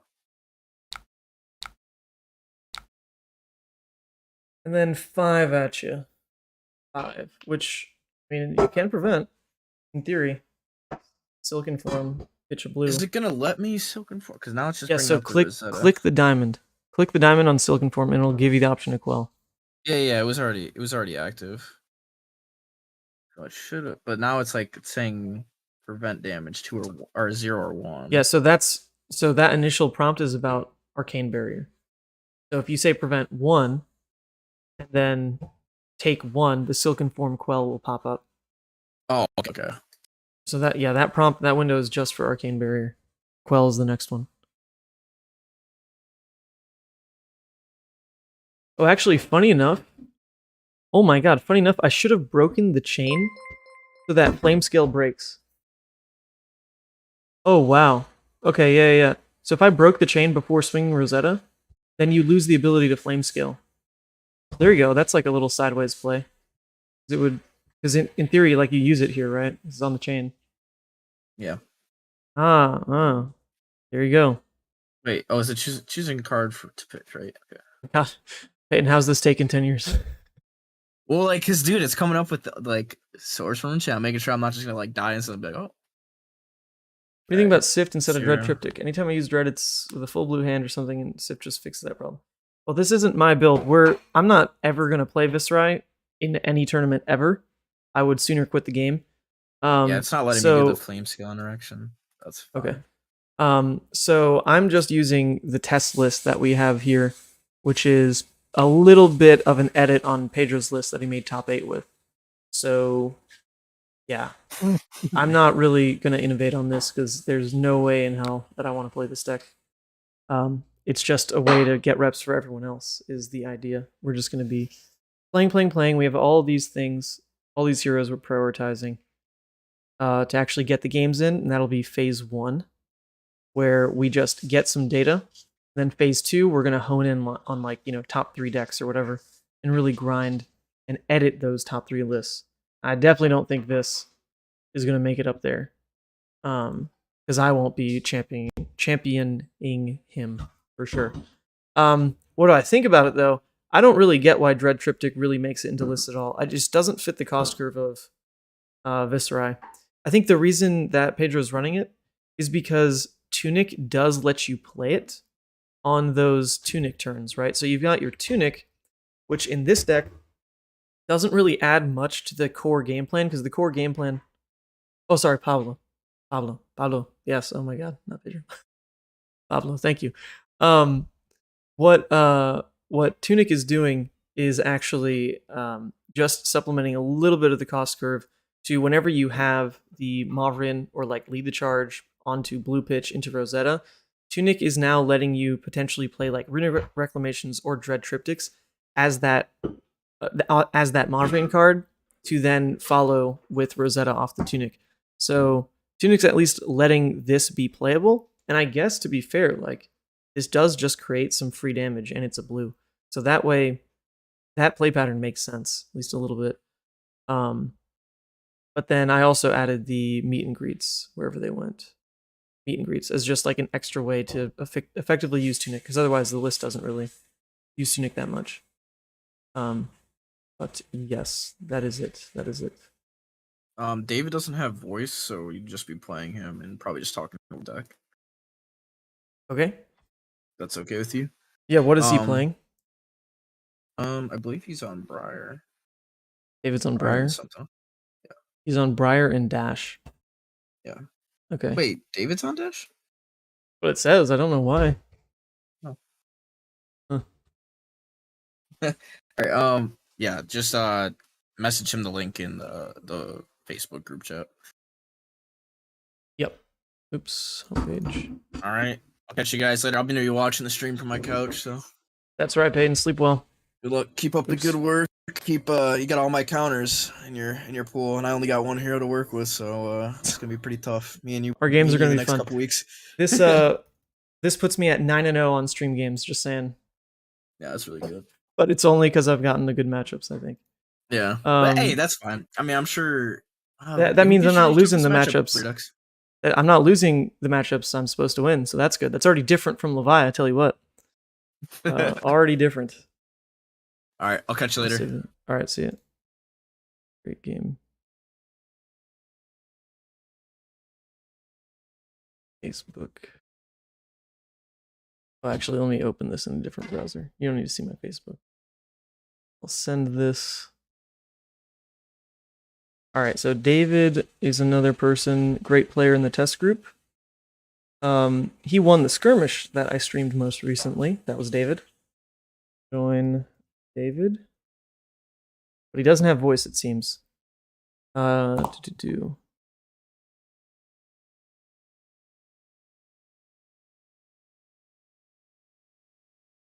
Dread for Sift. Introduce a change to your attack to non-attack ratio. Dread is pretty good on a Mordred. Yeah, I mean, yeah, the Pablo not running Sonata is actually, I really prefer that style of games. Sonata just introduces those opportunities for the deck to fall apart. He's also not running the Tome of the Arknight, though, which is kind of like that Hail Mary card that, I mean, freaking Matt Folks was running it when he won the Pro Tour, and he actually cast 3 of them and hit, and there was a singular game where he cast all 3 and they all hit in the same turn into a Tome of Harvest. It was pretty insane. Saw that live. So, yeah, I think Pablo's list is just like cutting like the high roll potential of Runeblade and just going after like what works, which is just the really efficient bat hands that damage bleed. And I prefer that way of playing. Way less variable, but also honestly majorly boring and majorly tilting, because Viserai just gets damaged so easily when you start comparing him to Levia. It's unreal. All right. Okay, so here we've got David. Now, Briar was the only matchup I was struggling with at the Battle Hardened. I played against 4 Briars, and I beat 2 and lost to 2. And then in testing, I lost to Briar twice, but that's because freaking Alberto was running this rounds on me, and it was unplayable. It was absolutely unplayable. So I guess in theory, my record into Briar is 2-4, but I don't think most Briars are on this rounds on me. Well, at least I hope not. Now into these aggro matchups is where you really get to see the Arsenal pressure shine and the mask shine. So we'll see if those do what they're supposed to. The problem with Briar is she has the ability to just make any game unfair, because she can either start with a CMH or like flash one in on top of a snatch with creepers, and she just has these unfair plays that are pretty much unmatched in Flesh and Blood right now. She's the only hero that, almost to the degree of Chain, can just steal a game in a singular turn cycle. Just because she has the potential to see so many new cards with the draw effects of Force of Nature, Snatch, the buffs and the damage that she can present with CMH are just something that aggro cannot match. So you need to hope that Runeblade, in its balanced fashion, blunders a little bit, which is kind of ridiculous, right? That Runeblade's balanced around the fact that it can blunder. I mean, what is that? That is so dumb. I don't know why they are designed that way, where they are just overstated, ridiculous, full of all these boons for just playing the cards they want to anyway. But then their problem is that they can brick. That makes no sense to me. I don't know why the class is designed that way. I still play This Round's on Me. I'm a Runeblade fanboy. I hate you. No, that's not true. Fab Chile. I can't hate you. You're my people. Okay, so we can, go really hard trying to play around Lightning Press. And so that way we deny the embodiment going second. So I do prefer that, because if he Lightning's Press, the card draw isn't huge, but it's going to be that embodiment that hurts us when we try to play as the aggressor into him on turn 2. So we're losing some pretty quality cards, for sure, on that block. But we're doing it because we have faith in the consistency of our deck to pull through. We're also short a blue. All right, and we drew a completely unworkable hand. So that's not fun. Yeah, not quite fun, is it? It's okay. I mean, it's quite okay. It's not amazing. Uh-oh. Is it lagging? Lag. Test. Okay, there we go. All right. So now we actually do have the option as to which one we prefer to have in Arsenal going his turn here. Now, because we're going to put on pressure with CNC to either make him crown or block with a couple cards, like that's definitely the next attack coming, right? That leads me to believe that the turn won't be oppressive enough to really make us want sync, and we could potentially roll him here by chaining the extra Arsenal pressure. So I'm inclined to actually Arsenal Breaking Point over the Sink Below. The sad part about pitching Sink Below, though, is it is quite a valuable card playing into the Briar. The breakpoint coverage is really nice, and we just know that we really won't see it this game because it's going to be at the bottom of the deck. But being able to chain the Arsenal pressure together is really strong. So I'm gonna go for that route. We definitely missed. Yeah, okay, so here we go. See, there we go. Crown is gone. It's gonna affect whatever he Arsenal turn 1, and he had an option of 2 cards on that Arsenal. So he ideally put, the right card in Arsenal, the card he definitely wanted to play in Arsenal. So we forced that out, added a bit of variance to his hand, and are gonna chain Arsenal pressure next turn. Also, I'm just realizing I find it a lot easier to, I guess, be entertaining or talk if I'm the only one here. So sorry, Peyton, I love you, but all right, we're back in the element. We're back in like the streamer element. I learned from Majin Bey, my boy Caleb, the ins and outs of how to try to be a streamer. We should let Briar and Oldham go to LL. That is 100,000% correct. All right, so interesting. This leads me to believe that there are 2 things happening this turn, potentially. Option number 1 is we are going to get creepers hit by a CMH. If that happens, that would be awful. Obviously, we don't get that Arsenal value if that's what happens. Or he can Lightning Press. So if we overblock this, it definitely feels bad. Definitely feels bad. But it is going to kind of deny the potential blowout play of giving him that value. So it's going to feel gross. It's definitely going to feel gross, but we are going to do it. We are going to do it. Because watch, here comes CMH.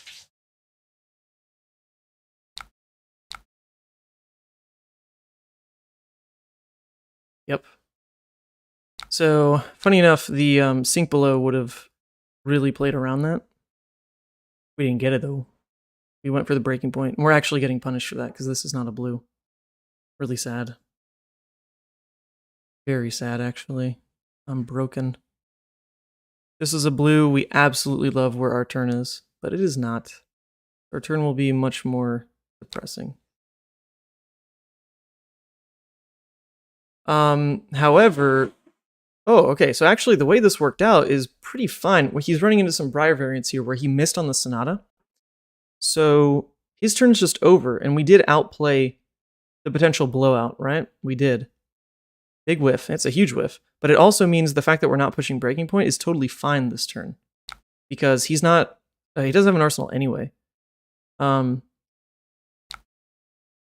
Yeah, so I guess we're fine. This really won't be a great turn.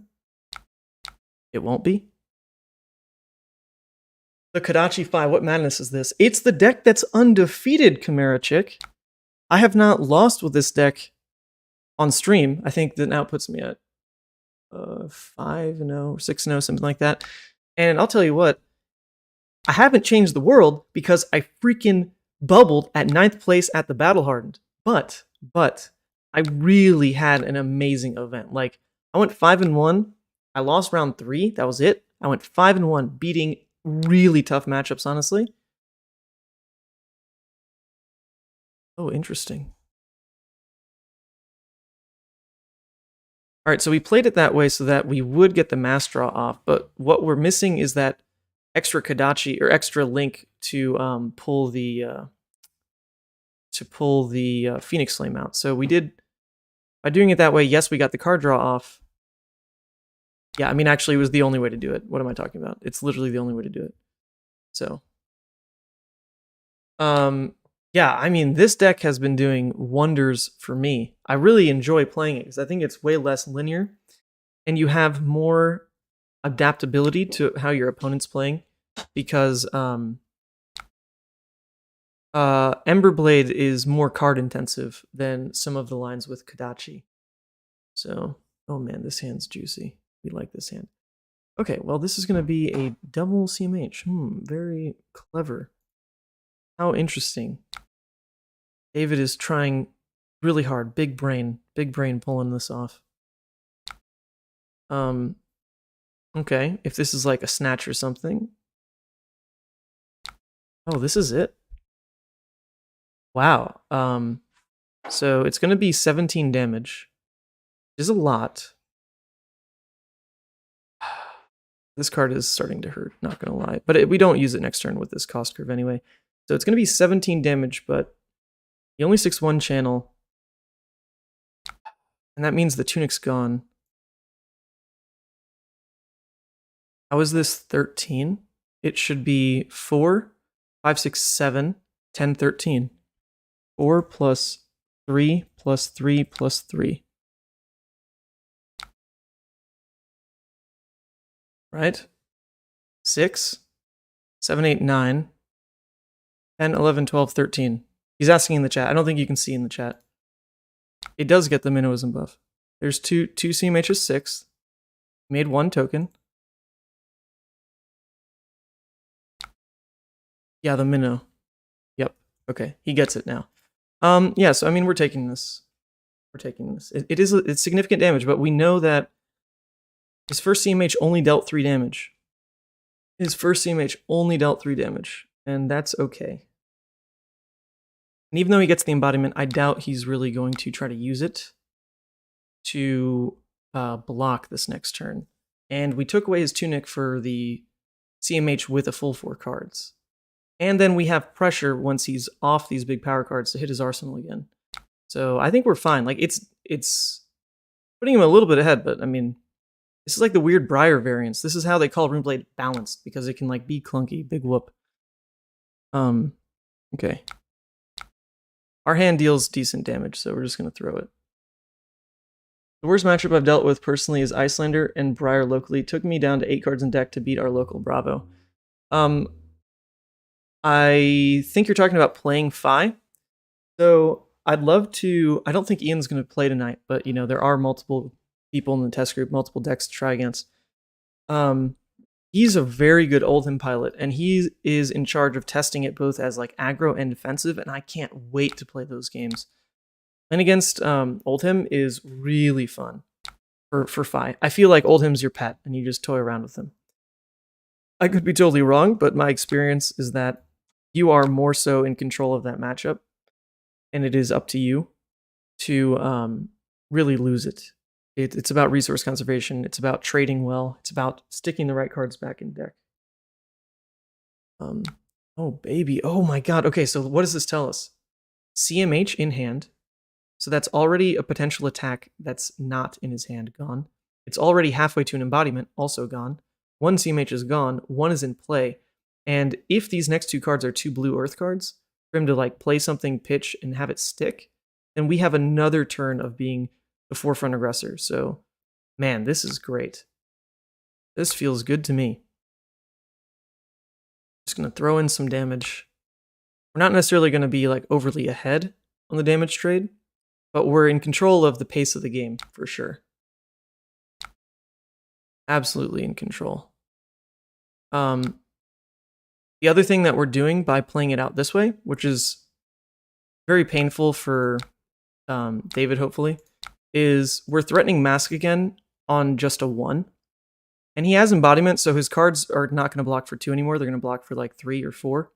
So he has to sack an equipment if he wants to deny the draw here. And if he sacks Tunic, totally fine. This game should probably last another 3 turns, so we're just taking away a resource. And we would have taken away an extra life on Grasp, so we really like this. It's working out well. All right. Oh, God, he pitched a red. Oh, we love this. This is how Briar just starts to suck. He didn't even search. Wow, he didn't even search. That's probably a 4 cost.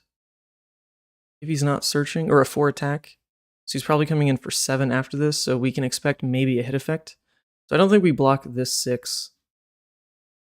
Because we want to hold these cards in case that is a 7. If it's not, then we can at least, you know, turn it into a little bit extra damage. This is going to be our pitch card. Yeah, we're taking this. We're taking this. Because we're expecting a 7 to come next. And we're easily blocking that with these cards.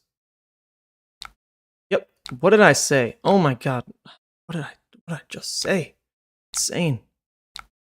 Now, the option to sink here is a little interesting. If we go for a sink on the brand, really not that impressive because as of now, our hand is going to equate this damage back to basically being a red because we're going to get the +1 off Shuko. So I think I'm fine to not sink because it's the cards we want. Like, it's fine. It's fine. And then his CMH is gone. And once again, we still have breaking point into the potentially next high pressure turn. Okay.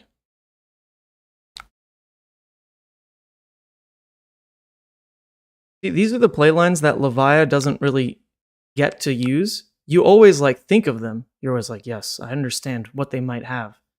I'm totally aware of like what I would need to do in the perfect world to play around what they have. Then the reality is you don't get to play around what they have because you have to keep cards to turn off Blood Debt. God,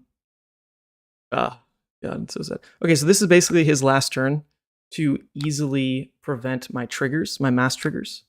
We're still up in Arsenal and we're maintaining life parity and we have all of our equipment. And we drew...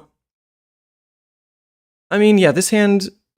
I mean, this is a weak block, but this is the card we'd want to block with here because the rest of this hand is paying for itself already in that we'll get Draconic Link, Draconic Link, Draconic Link, Hidachi into Phoenix. Last resource goes to Breaking Point. So we already have these which fit our plan perfectly. It's just this card that doesn't fit it.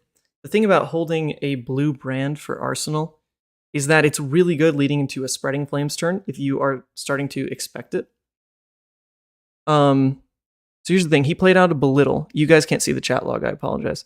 He played out a Belittle and actually didn't search anything and also pitched a red. That tells me his turn is super, super weak. So there's no reason to demand the block on just this little Belittle, because if the next card's a hit effect card, I can combo the 2 block with Flame Scale and feel fine. And if it's not, then I can still Arsenal this to lead into a Spreading Flames turn. So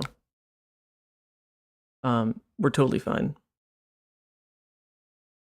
If they Arsenal this turn, Breaking Point threatens too. Yeah. That's what we're hoping for. We want his turn to basically be, here comes like a 0 for 4 into setting Arsenal. That's like what we really want his turn to end up being. It's likely, because it's not likely that he pitches something to play an attack unless it's like a CNC. Okay, so he plays a Bramble Spark, creates the embodiment. So he probably will... Okay. Well, that's a little different. That's going to come in... Oh, no, the Bramble Spark doesn't buff it because he didn't fuse it. Oh my god. Yeah, we're stealing this game. I'm sorry, David. This is a little too easy. We might just start playing out Breaking Point just for the damage, because I doubt he's going to be able to really take an off turn setting up Arsenal. Like, Briar with a 3-card hand is not very good. I doubt he's going to have that capability anyway. I think we're just going to play it out this turn because it matches our damage pattern the way we want. We still have all this equipment, and when they start getting this low on life, you can pretty happily block with Mask because they're not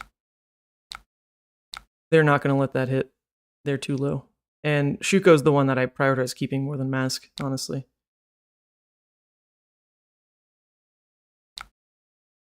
All right, so now we go for this. It's an easy block for him, but it does demand a real card rather than Grasp. And Briar really wants her full hand to really pull off anything too threatening. So we feel really happy with this for sure. Demands a real card. We'll be able to tell a bit about his hand depending on... Okay, so he blocks with Sonata. That's got to feel good, because the one way he gets back into a game is actually by Sonata hitting the good stuff. Hitting that Gloom Veil, whatever he's looking for. So the fact that he blocked with it here means he probably didn't want to. So I'm guessing 2-cost attack, 2-cost attack, and maybe... Or not 2 cost, but 2 block. It could be all 2 blocks. Could be another Sonata. It's definitely not a CMH, right? Or he could just be committed to blocking out this whole turn. Obviously, we take that block. There's no shenanigans. And then we lead in another Kodachi.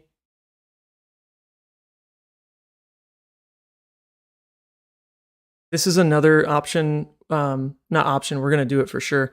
This is another scenario where we can actually threaten another mass trigger on the end of the chain. It's the other reason to commit to playing out the Breaking Point, even though it doesn't hit Arsenal, is because this will be the 3rd chain link. And it's incredibly important here. He doesn't block with Grasp. So now we definitely throw this out. Definitely. Because if he lets us hit, it's a free Arsenal for us.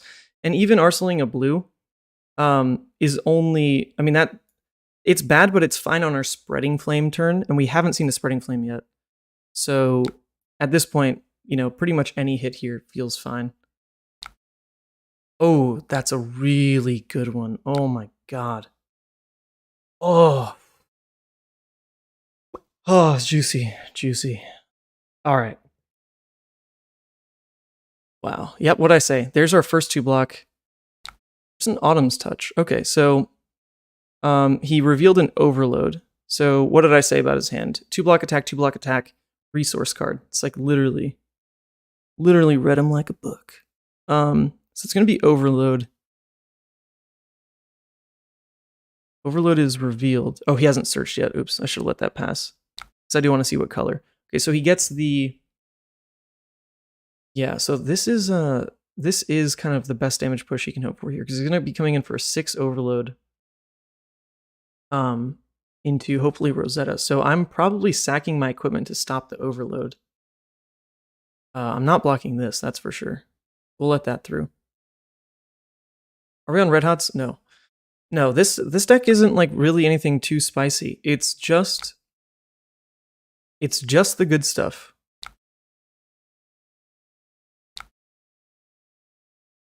All right, so here's the thing. We could let this through, and it's going to present 4 more damage. We would go to 1. That sounds horrible. But if we do block this out, it's going to take a card and 2 of our equipment. Because we are missing a 3 block. A 3 block would have been... Well, I guess we have a 3 block, but it's our resource card, so we're not playing that, right? The other option we have is actually to go ahead and block with the resource card. Try to lead here Ancestral, see if we draw a resource card. That would let us save Mask or Shuko. And with this hand, Mask is actually more important than Shuko. But it's getting risky. Because instead, if we keep this sack here plus these two, then our turn is just going to be spreading flames into like Kodachi, this, and whatever this draws. I'm not really liking the guaranteed spreading flames value, so I'm actually going to wait and instead go this route because we don't necessarily like need the blue. This isn't a turn where Shuko is actually looking to trigger. I think we'll keep Mask just for one more turn and block that way because it denies 4 damage and keeps us really healthy going into an amazing pressure turn.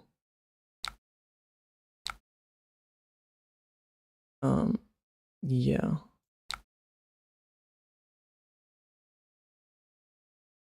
He does have the embodiment from the Belittle. So I guess there's an argument to actually blocking Mask on the Belittle.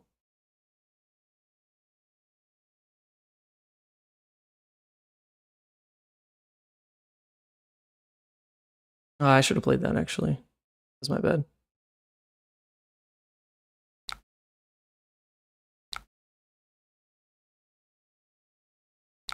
All right, we actually are going to pump that. Ooh, juicy. Oh,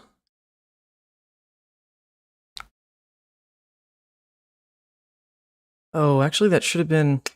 Ooh, I messed that up, actually. It should have been Ronin. Because I could have forced the hit effect through on Spreading Flames. I didn't even think of that. Oh, this actually would have had a hit effect this turn. I never play it that way. But it would have. Oh well. We still have a blowout, because we get to pitch this into Phoenix and end with Lava Burst. Oh.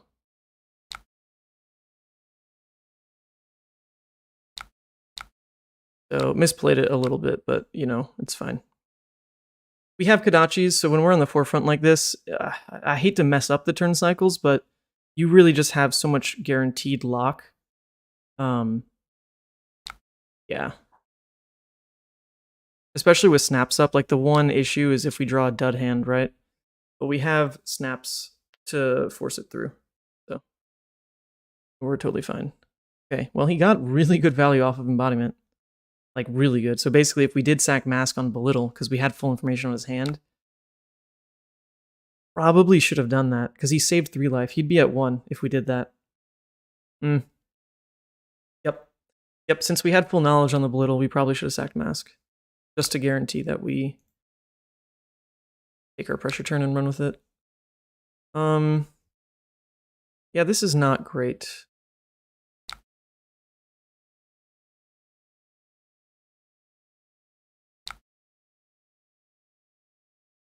Not great, but it could be great.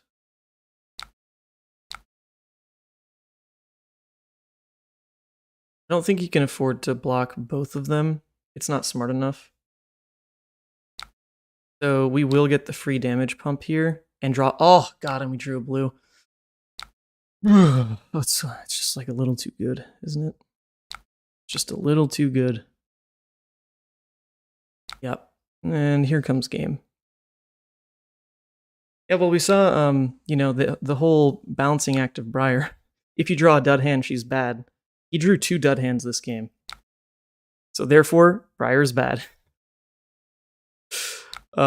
Yeah, okay. Well, there we go. Keeping the wins coming with Kodachi Fi.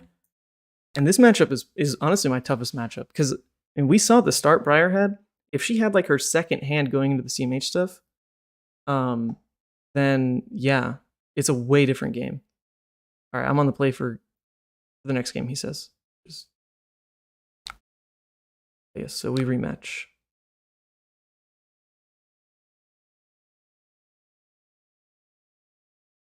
Yeah, game 2. Okay, cool. Well, there we go. So I'm gonna start this game, is what we're swapping back and forth. I mean, everything worked. Everything worked exactly as we wanted it to. Just to look at the list a little bit more. Yeah, God, it's just so juicy. Everything just does what you want. This ratio of double breaking point to double CNC feels so good. Because I want to get greedy with some other finishers, like take the tempo. Then you get kind of those chained effects of actual, you know, arsenal pressure. Man, they just feel so good. Yeah, list is just kind of solid. You see, it's a lot of just the red for 3 go agains, which when you play 5 to just be 3 damage per card, not good enough. You try to work in your Shuko triggers, you try to work in your Phoenix Flame, and you can milk like an extra 2 damage out of every turn cycle, which is pretty juicy. Spreading Flames can go insane. I've had this card be like a 1 for 8. Salt the Wound as well. You saw against Peyton. That can be a bit of a blowout. I'm not sure I like 2 Salt the Wound. That seems to be like the one thing I'm not sure about, because you definitely want at least 1 in the list for when you take Mask against Oldhim. And otherwise it's just like a yellow block 3, which is fine. But I don't know, I think I might go to like 1 Take the Tempo, 1 Salt the Wound. Just for that added pressure of a 2-card hand for 7 when you go Kodachis that actually has like a strangely relevant hit effect if they let the Kodachis through. So we might try that. But anyway, let's get into the next game. I'm going first. I actually quite like going first. I feel like you can cheat in plenty of damage. Now, the weird thing about attacking into Briar turn 1 is they could have an absolute garbage hand and want to take these blocks. So you need to be a little risky. Or, I mean, I guess you don't have to be risky, right? You can instead just not attack at all, try to like 50-50 them and pretend that they have a bad hand and basically get a free pass. However, I pretty much always swing. It's like a Levia habit where you kind of have to swing to cycle when you go first, because you can have like a bunch of reds that don't do anything. When you taking out an in Art of War, just when I take Tunic, so like against Dromai, I'm taking out the Sink Belows. And it's lagging a bit. Against Dromai, right? Like I'm taking out the Sink Belows, so I'm gonna add in the Art of Wars and Tunic. Because like, you know, you don't need the block. You're not using this ability. It's just there for the block. Against Oldhim, Art of War is like literally how you win that matchup. It's so good in pitching into Emberblade. Oh man. Okay, so we took the whole hand. So that hand was actually pretty bad for him. So we gave a free mulligan, but we also took away 2 red overloads, a snatch, an earth card. That does throw off these ratios. We took 3 attacks and only 1 non-attack. That's relevant to track for stuff like Sonata. And then here we're actually also going to Arsenal. This is kind of a weirder spot because we might not draw the resources for Breaking Point to be good, so we'd rather this in Arsenal, but it's also a 3 block. But then Blaze Headlong gives us the option to block with 3 and just return for 4. So we'd rather this in Arsenal. This is a pretty good hand. Pretty good. We don't necessarily need to play for the Breaking Point because he'll just crown most likely. So this might just be a snatch turn. We'll see how it works out. All right, so he did draw into the Belittle package here. Showed an Arcanic Crackle. So, yeah, sorry, you can't see the log. He played Arcanic Crackle, or revealed Arcanic Crackle, and searched Red Minnowism. So, I'm going to come in for at least 6, or rather 7, at least 7. If he has another non-attack, it could be potentially more damage and then capped with the Rosette at the end, but I think he would want to Arsenal, which means we probably are looking to make this a Breaking Point pressure turn. We're not going to block this first attack, though. We'll wait to see one more committal of attacks. Okay, he's going to Creepers. Okay. Alright, yeah, it's like a pretty safe use of Creepers by him. It's just more resource efficient, where he actually will get to swing Rosetta now. But that does mean he's going to Arsenal that card. He's not going to come in for 6, has the extra action point for Rosetta. So we still definitely want to play for the Breaking Point, which means if we play this whole hand out, it's going to cost us 2. We weave in 1 Kodachi to kick things off. We probably Arsenal the Snatch. Or we can go nuts with the Snapdragons. And either way, we're taking this. We're going to take a lot of damage. Going to take a lot of damage. Just how it is. Thing about him using creepers early, though, is he might just, like... I mean, he might just not have a hand that activates Rosetta. Okay, so... we will lead with the Dachi. Dachi number 1. The beautiful thing about having Breaking Point is he doesn't really get to know we have Breaking Point until deciding at that very last attack. And that can mess up how he's planning to use his hand for his arsenal. Because if his arsenal is like a CMH, right, then he's trying to keep a blue. He's trying to craft his hand around keeping that. So Breaking Point is just like, it's very good. Also, I think there's lag. Let me test. Lag. Test. Okay, it's on him. Then we're going to come in with this guy.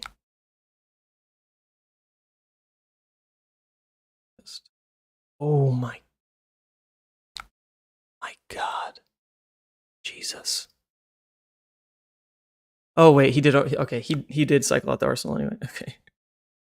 Sometimes they do that and they don't cycle out the arsenal, and it's pretty funny.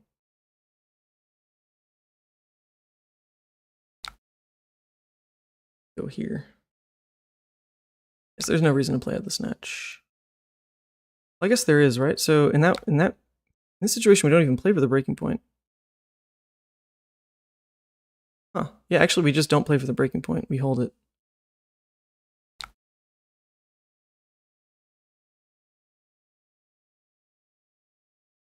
But the one thing we can do here is now the Blaze Headlong hit, now the Kodachi hit. The Snatch can threaten a draw 2, which is definitely worth it for us to use Snapdragons on. So we'll see how he responds. That amount of draw pressure. It's quite a bit. It is quite a bit. We could run into an issue where he has a sink below. I guess that'd be a problem. Alright, so now we're going to double check the chain links. There's been one Draconic. There's been one Draconic. So... man. Oh no, 2 Draconic. 2. That means it would be free. I mean, we are going to play it out, I guess. Just because we do want to turn this into damage.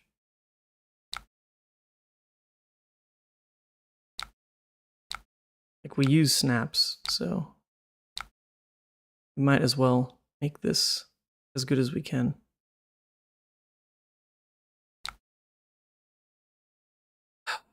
This is where we Breaking Point for no effect.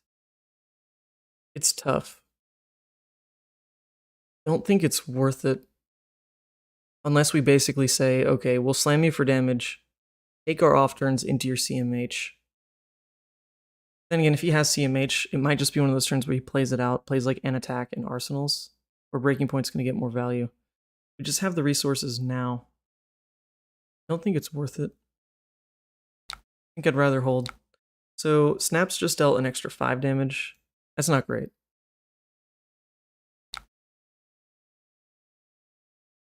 Definitely could have been better on those draws.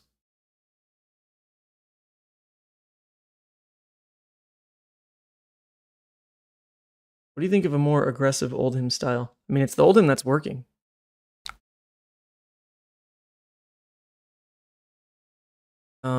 Okay, so here comes the forever obvious and very annoying Snatch into Channel Mount. Now we actually have a hand that can block enough. But we really... I think we are going to block it this way, because this hand deals 7 damage off 2, which is quite nice.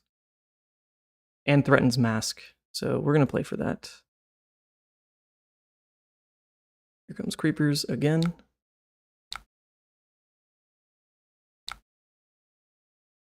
Oh, it's a this rounds. Oh, that's interesting. Huh.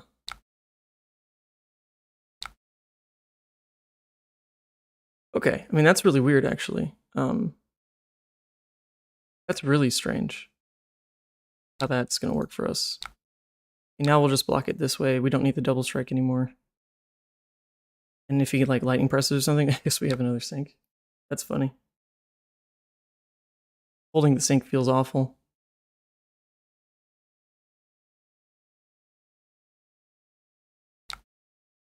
I don't know, holding the sink feels awful.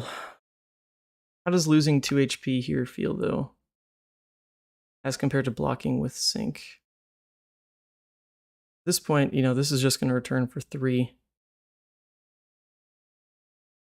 Sink, really not that relevant, because he doesn't have CMH like I thought. I think we might as well actually just cover the HP. I don't want to be card inefficient, and this matchup's going to get down to the wire. We'll just do that, but we're not gonna sink it. 0 for 3 at this point is like the best we can do into this rounds anyway.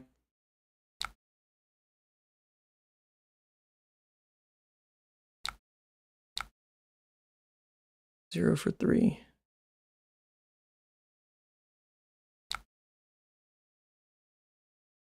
Really like to see the Oldham matchup. Have you played one earlier? No, our Oldham guy is not around. It's our friend Ian, and he's the one who's running the Oldham list and testing. And he has not been available yet. Yesterday was all of Nick. Nick was on Lexi and Bravo. And then today is Peyton, who was on Dromai, and then David, who's on Briar. So we just are going to, like, you know, run some... The Arsenal CMH. Yeah, that's probably true. Although, as we're seeing now, that wasn't played from Arsenal, that's played from hand. I mean, we saw a lot of snatches gone. We had 2 reds, a yellow. Oh, here we go.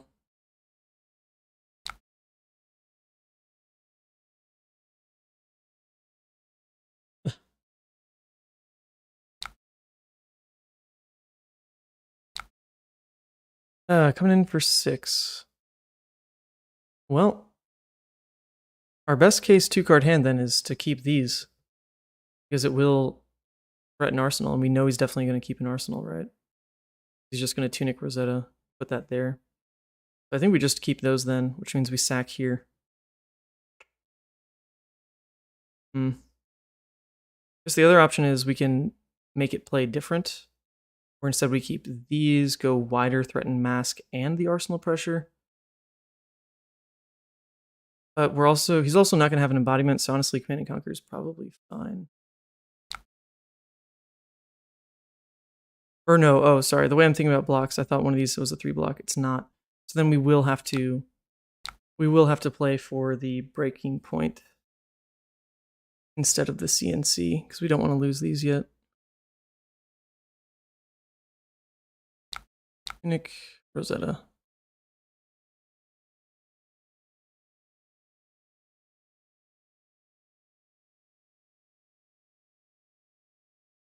Yep. Comes Rosetta, so Spellbound's gonna stick.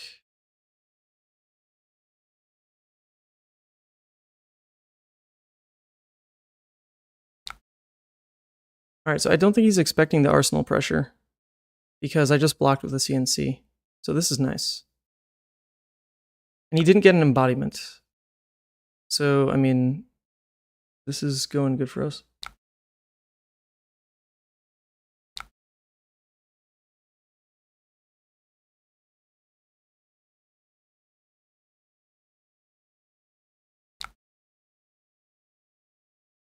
I mean, for just 2, there's no way we could make it where the 3rd hit is anything but a Kadachi anyway. So we're, you know, putting all the pressure into breaking point being the draw trigger. So he's probably going to just go for 3 block plus Tunic and Grasp, in all honesty. Or I guess Creepers.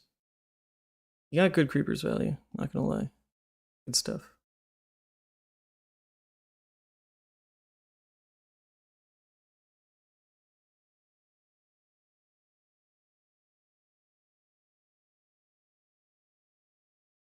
All right, the other things we could see that would be great on this next turn, honestly, seeing... I think ideally our next turn cycle is another just kind of block and then have our 0 for 4. Just while we wait out. Oh no, I guess he's probably not getting another CMH turn, so we would rather our next turn be... We would rather our next turn be more of an aggressive hand. Because CMH isn't likely to stick. He played out a non-attack. That's pretty big because playing out a non-attack... we also will get to save the Phoenix Flame in Arsenal for next turn. By the way.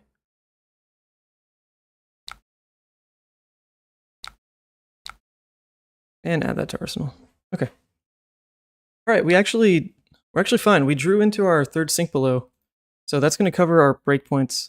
And we have a bunch we can toss to it as well. Oh god.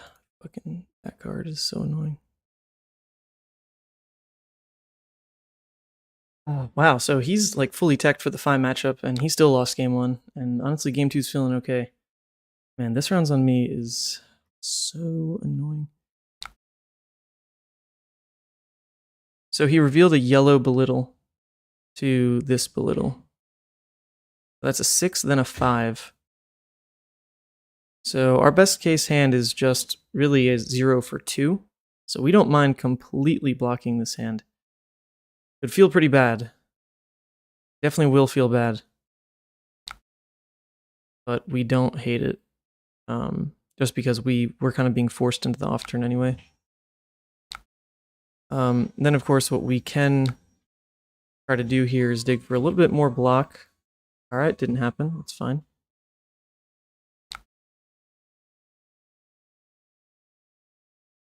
Alright, here comes another Sonata. Bramble, Bramble, Snatch, Burgeoning. Okay, well, I mean, seriously, this is not that scary of a turn. He's going to get to come in with the yellow belittle, which at that point we'll just let hit, but then we'll block the Snatch. And that'll be that. Any Arsenal something. Oh, okay, or this. So you can come in for 8, and then 6. Obviously, we want to block the 6. This is 2 offensive HP or 2 defensive HP. I think we prefer the defense, because we want to put him on just like bricking a hand next turn. So we take 6. This definitely hurts.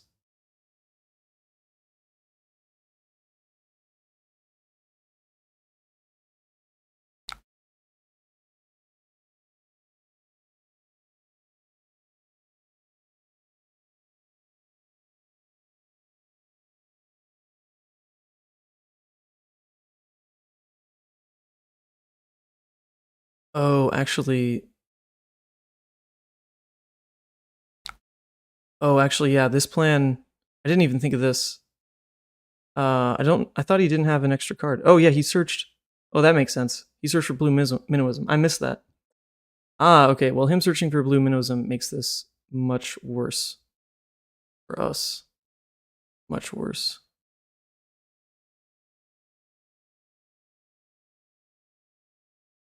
Let me ask, actually. I didn't see you searched for minnow.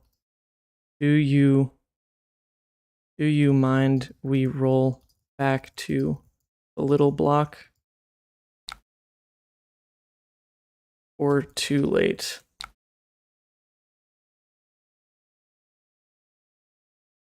Yeah, truly I didn't even see he. Okay. And no, honestly, we'll just say nah, too late. Too late. We'll just call it too late because in theory, like he still could have played the Snatch out here. I really didn't notice he had the extra resource card. Okay. So then in that case, all we're going to do is clear out our arsenal of the bad card and put the good card in. all we're gonna do.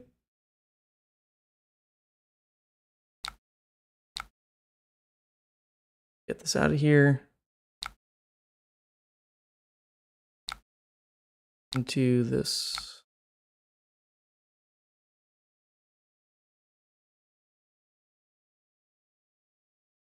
Yeah, the this rounds on me are really annoying. Very, very annoying. Right, so far it's not looking like a great hand. He's definitely gonna throw the snatch out for 9. That's a given.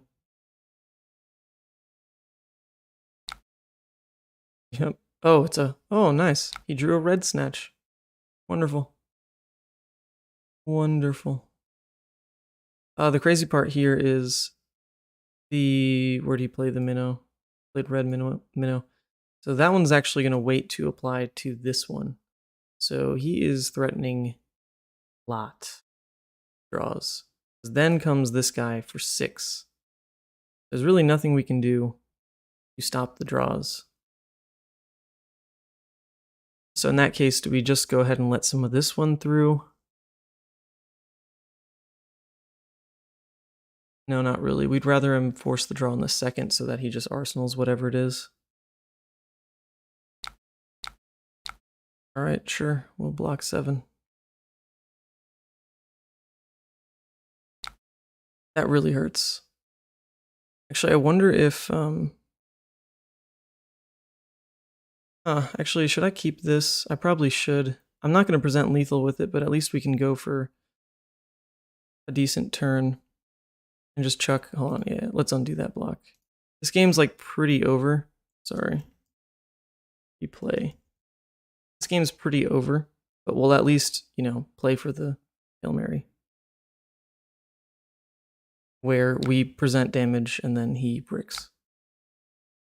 Okay, so we are definitely going to get our Shuko value out of keeping this next turn. It'll apply on the Phoenix and the Lava Burst.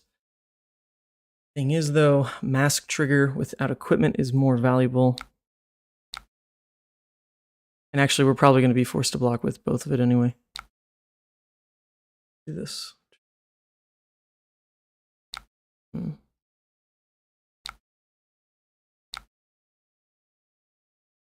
Yeah, so, I mean, we don't die, but it's pretty good, pretty ugly.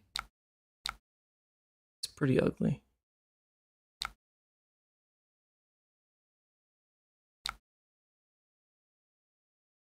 We lead here. Once again, we can't really line it up for...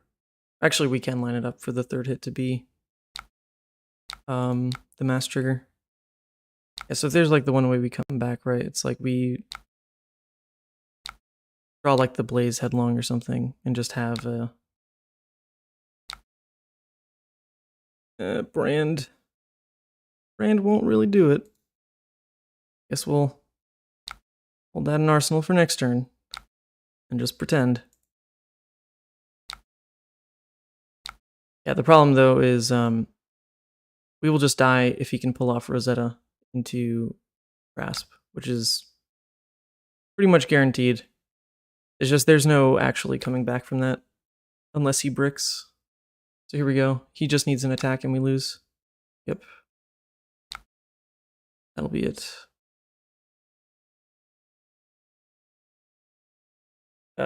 Yep, that's Briar when they don't brick and also draw the card that wins them the matchup anyway.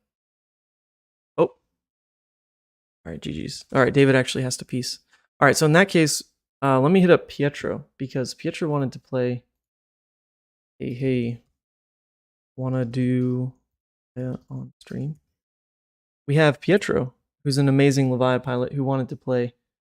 So let's see if he's available. That'd be fun.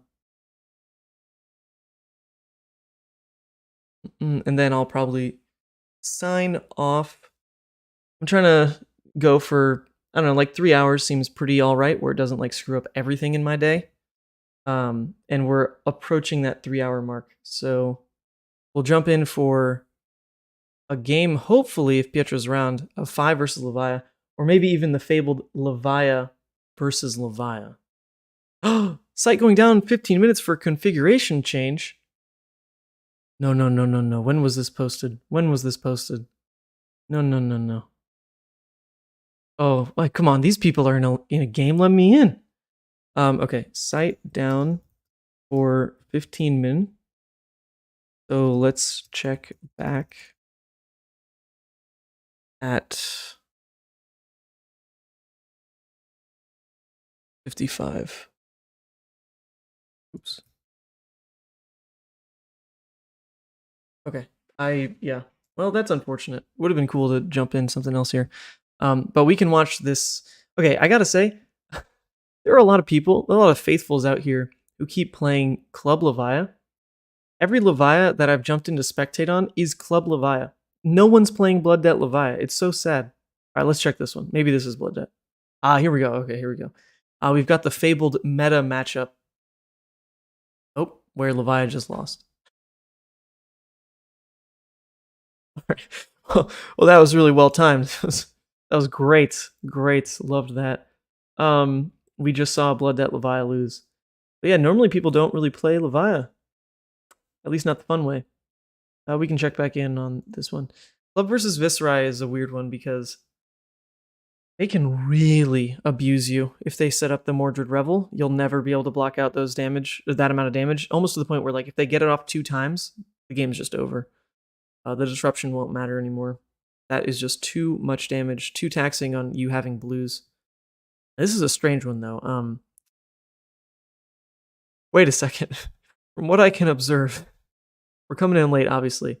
It looks to be like we're 1 turn cycle down, where the Levia, or probably 2 turn cycles. Levia probably like blocked with 2, played 2. It's probably like 2 turn cycles. And is at 27 life. Oh yeah, okay, so there we go. The Tunic. So it's literally only been 2 turns. Going into her turn 3. And she's already at 27 life in a matchup that you want to take incredibly long and block.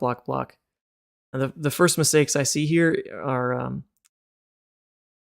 seem to be pitching a red Primeval Bellow into Rune Chance, so we're probably not looking at the highest level Levi gameplay, unfortunately. Oh, here we see another one. That's wonderful. It honestly looks like this probably discarded this, unless these are blocked with. And also taking Skullhorn is, man, that's mighty hopeful in this matchup, as if it's going to help you. It does not. You cannot effectively tank this out. He's going to tax all your blues anyway, with just all the individual rune chants.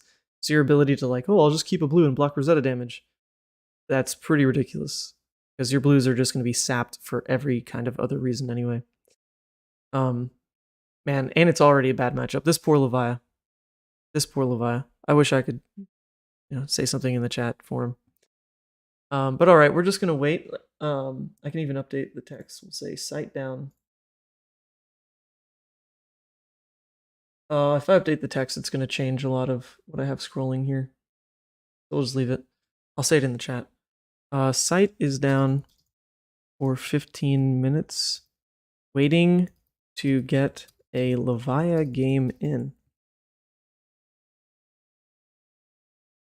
All right, so we'll just take a bit of a break. I'm not sure if I'm allowed to play music or whatever.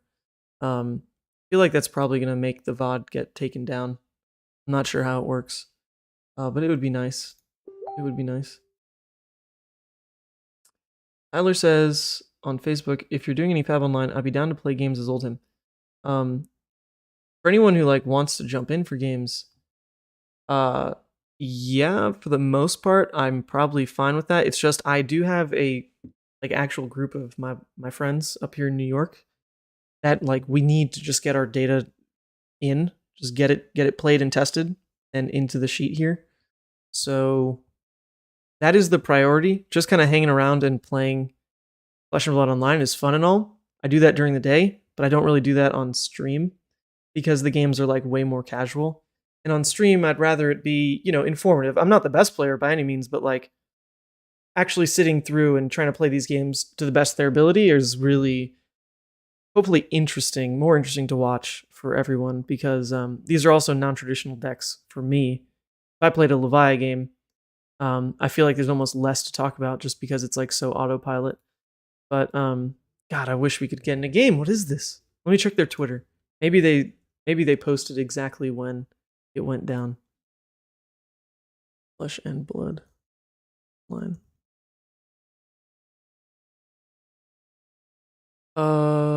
People. Oh, come on. They're in my notifications somewhere. All right, they're somewhere. Where are they? No. Fab Online. Here we go. Did they say anything about the site being down? Oh God, they didn't. So we have no time frame. What if it's been 30 minutes and we didn't even know? Refresh. Oh, I'm such an addict. This is a problem. This is a problem. Okay, what other match would be interesting? Poor Dorinthia versus Icelander. I'm interested because my experience, this is like unwinnable for Dorinthia.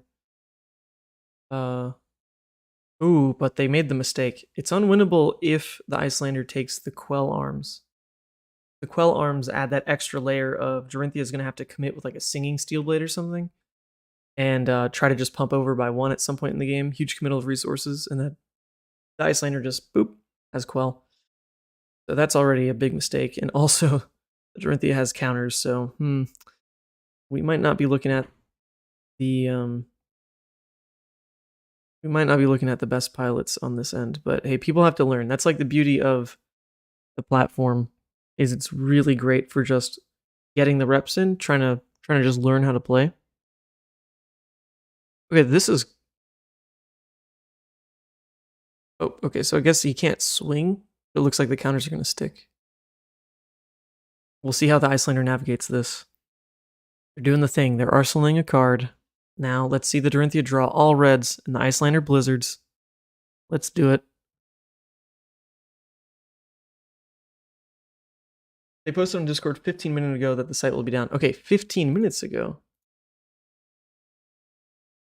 Hold up a second. That doesn't add up. They're slow with it.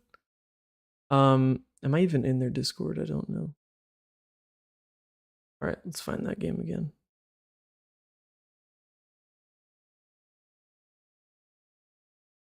Ooh, it's a glistening turn, and they had a blue. Rough. Glistening is... I feel like the aggro players, most of them it didn't register that if they don't block, glistening is going to give Dorinthia +3. That's insane. Like, this card existing alone means no aggro can just say no blocks and race Dorinthia. Which is really... I honestly think it's good. It's good for the game. But I'm not sure the current aggro players have like registered that yet, because I keep seeing Dorinthia like eating aggro alive. But when I played against Dorinthia, it's the same as ever. Like, yes, she has run through, which is like the biggest new kind of blowout card where you just don't block a naked Dawnblade and they still give it go again and +2. It's nuts. But other than that, really changing her play pattern, you still block the same way you're supposed to against a Dory and just make life hard for them, make them have it. Like, I beat I believe it was round 3 at the last chance qualifier in Columbus. So we were both 2-0, I guess. I played against a Dory at like table 2, and I feel like I vaguely recognized him. I don't remember his name, but he was definitely tearing it up on Dory. I think he just missed the cut at the end of it, but we played our game, and it really was down to just the whole, all right, at this point, there's like the one card you could have, Dory, that makes this the bad block. We're going to like block as if you don't have it. And if they have it, then they do for that one turn cycle, but they can't have it every turn. Like, it's not that possible. So you just kind of play around that way. You block a lot. And the Kodachi version of Fi is quite good at making yourself leak damage. I think if you go like Ember Blade and you ever block 3, then your turn sucks. You're just throwing in like for 3 damage, and Dorinthia can most of the time like, have a card that's not doing anything for a turn cycle.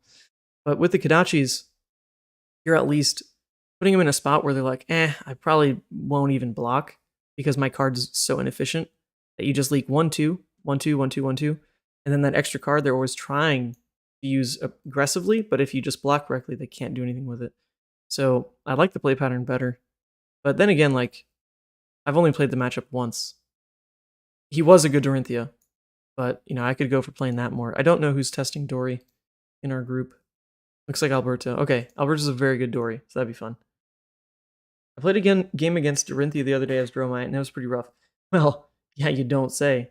Um, Dorinthia gets an amazing matchup into Dromai because anytime they can give their weapon go again, they should always swing it first at a dragon. Just clear a dragon. Just get the dragon out of there, and then make that second swing as big as they can into the Dromai with, basically always being able to pay for Braveforge bracers because their first stack hit, and just trying to make the Dromai get in a position of, well, geez, if I overblock, how long can I as a Dromai play off a one card hand? The answer is like, not for very long.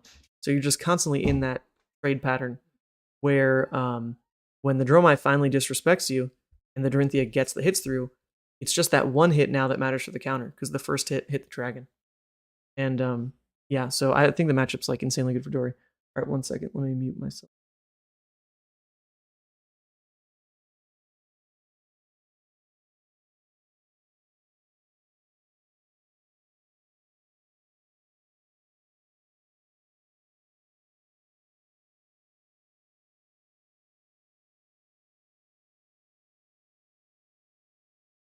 Okay. I feel bad. Woman Santa and I need our alone time. Oh my god, I'm so sweaty. So sweaty. And the site is still not back up. This is rough because I promised Pietro we'd get in our game. But otherwise it would have been a nice spot to end it. So thanks for sticking around with a little bit of downtime we're getting here. So feel free to ask any questions in the chat or leave any recommendations. I spent a little bit of time trying to upgrade the viewing experience for you all. Like, you see the bit of overlay I added to take up some of the not empty space, but like when you're using Fab Online, there's like a little like state tracker that isn't super relevant. And then like the text box. And if I'm narrating, you don't really need the text box, right? And I couldn't really think of a better place to put, the I guess my face and the chat and all that, because the issue in reviewing the VOD, as I've heard, is the chat takes like 24 hours to upload. So by having like the chat on screen, it's better for the people who tune in a little bit late. So we're leaving that up at least, just taking up like a bit more space. And then in line with like how other streamers do it, I have no idea. We're just, I don't really think YouTube's the platform to really try to like, I don't know, have donations or like run ads. That's really not how YouTube works in comparison to Twitch. But hey, you know what is there if you really want? You can buy some emotes. I think they're like $3 or something. There's these little cute Levia emotes, like a man salt emote, that are kind of funny. Or I think there's even like a tip link or something. I'm really not sure. I'm not sure how it works. But I do need new glasses. That's the next thing I'm personally saving up for, because these glasses are my backup glasses. I lost my real glasses at the beach like a couple months ago, and I really don't like these. They're very heavy. They were for when I had shorter hair. I don't think they look very nice with like longer hair. I kind of, I'm kind of on that like line between, hipster / pedophile. It's not a good line. We're trying to back away from that. So, yeah, that's a goal. It's a goal at least. In fact, Woman Sant was supposed to test out the donation. I gave her some money so she could test it. But you can try now on YouTube. We have some downtime. The site's down.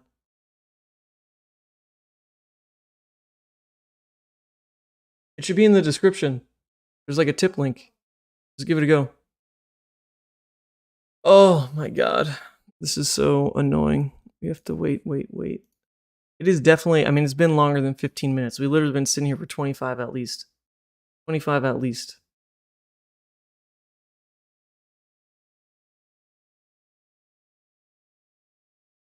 Ay, ay, ay. I wonder if I can ask something in their Discord. I think I am in it, actually. Let me try. Fab Online.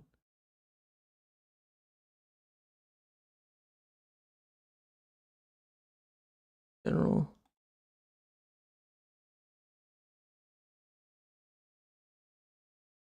Hmm. Come on. Someone says it's fine in the Discord, but I mean, obviously not true. You see it.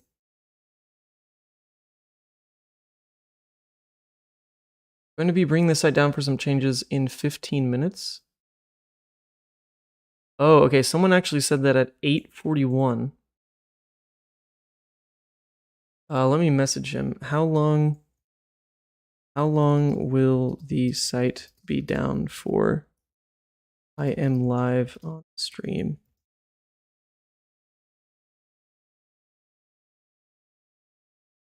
All right. Let's see. Using my streamer privileges. Let's just DM the developer directly. Although to be fair, I've been working on some stuff with them, so I do know him at this point. I don't watch streams often, mainly due to time zone differences. I enjoyed this one. Thank you, Brody. Actually, Brody, I thought you were the Brody I know from Texas, but he's from Texas and you're from Australia, so I guess you're not. So welcome to, a new Brody.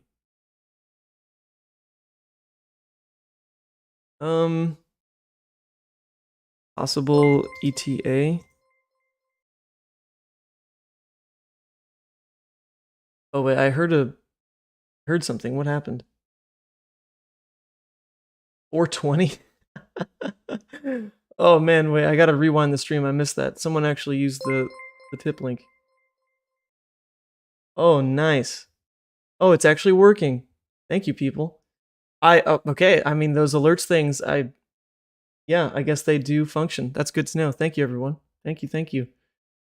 New glasses on their way. We'll stop scaring the kids.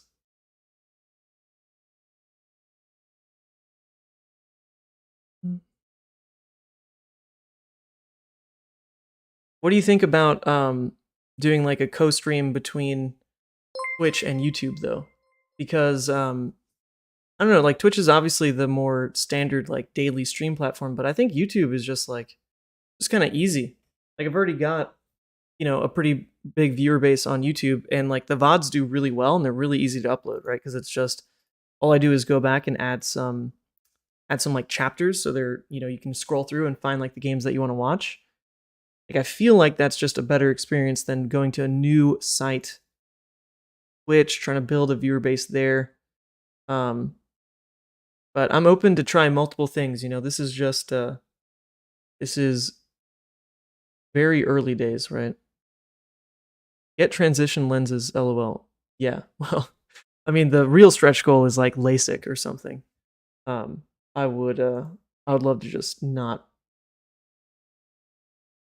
Oh, okay, I got a message. Just waiting for some of these games to finish, maybe like 5 more minutes. Okay, so what he needs is for these games to end. Oh my god, there's a lot of games though. He needs the games to end, and then he can reboot the server. Okay, actually, some of these are over, aren't they? Oh god, this one just started. How's that possible? Alright, this one's almost over. Okay, yeah, so he needs these to end so he can reboot the server. Man, just boot him. Just boot him. I've gotten kicked off before. Just do it.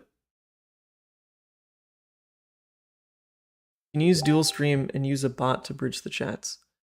Yeah, I've seen Team Covenant do that, but the thing is, right, like, they have a viewership on Twitch just because they do everything. Like, they live in the board game. They live in the like board game streaming space, so like they are just known for that. But I would have to just live in the board game space without actually even playing a real board game because there's no category for Flesh and Blood. And so the tips I've gotten from other streamers like Caleb, Machin Bay, is that it's really hard to build any viewership on Twitch if you don't have a category. Because people will normally find the channels they like, find the game they like, and they don't do more exploratory searching than that. So if you're not at least within the game category that someone's looking for, you will just get no viewers. And obviously, I don't really care about viewers. I care more about just like having the content out there. But even so, it's like kind of a big effort to build up an entire new platform, build out the description of a Twitch channel and also, I don't know, figure out moderators, chat, blah, blah, blah. I'm not really down to spend too much time on that. Team Covenant's live streams are top notch. They are, and one of the things that makes them top notch is that they spent so much money on nice cameras. I talked to them about what cameras they're using. Oh my god, if I could have those cameras, man, I'd be doing something similar. I don't have access to like $3,000 cameras. Tell you what, I also don't have access to developers who can just like make the little pop program that they have with the cards. They had someone like in their team build that. I don't have access to any of that. You know, I'm not a company. It's just me. I would love to have the resources they do. They pull off just amazing, amazing streams. They have amazing synergy with each other. I've known Zach for a long time back in X-Wing. Steven, also I've played against him in Flesh and Blood. And they're great people. They have good rapport. But, you know, I'm just like all by my lonesome, just like making it up. And so to put a lot of money in would come out of like just my pocket. I wouldn't have like a partner or a business to draw it from. So we stick with our like phone cameras and like $100 webcams, which are pretty much as high end as you can get in that space. Webcams kind of like teeter between like 100, 200. That's what we got. Whoa, man sat in the tall Timmy in one spot. Oh, come on. I love me some Paul. Paul and I bonded. We were talking about like, having kids, man. It was a deep conversation. He's such a great father figure for the community. If that's what he's going for. Maybe not. That's how I see him. He's a very wholesome dad for the community. Good, just, sincere quality content.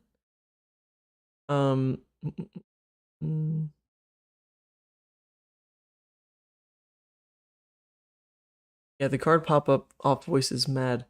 Yes. Oh, it is so good. I asked them if they would ever be willing to share that program, and they were like, hell no. But how awesome would that be? It's built. Someone built it for them, right? It's out there. And the ability to have that just as like a, widget on anyone's Flesh and Blood streams, anyone's, live gameplay content. Oh my god, it'd be so good. It'd be so good. So, I don't live in Arkansas, I don't live in Tulsa, but maybe I can weasel my way into their good graces and get access one day.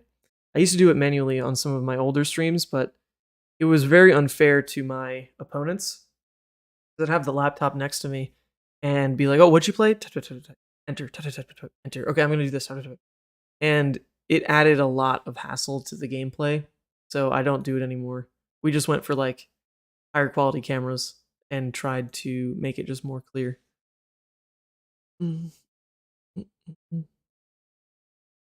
Oh yes, love your content, but to be honest, I was never a Levia guy. Alright, well, I'm still very much deeply a Levia guy. Like, any other hero I play just makes me convulse with like how easy they are compared to Levia.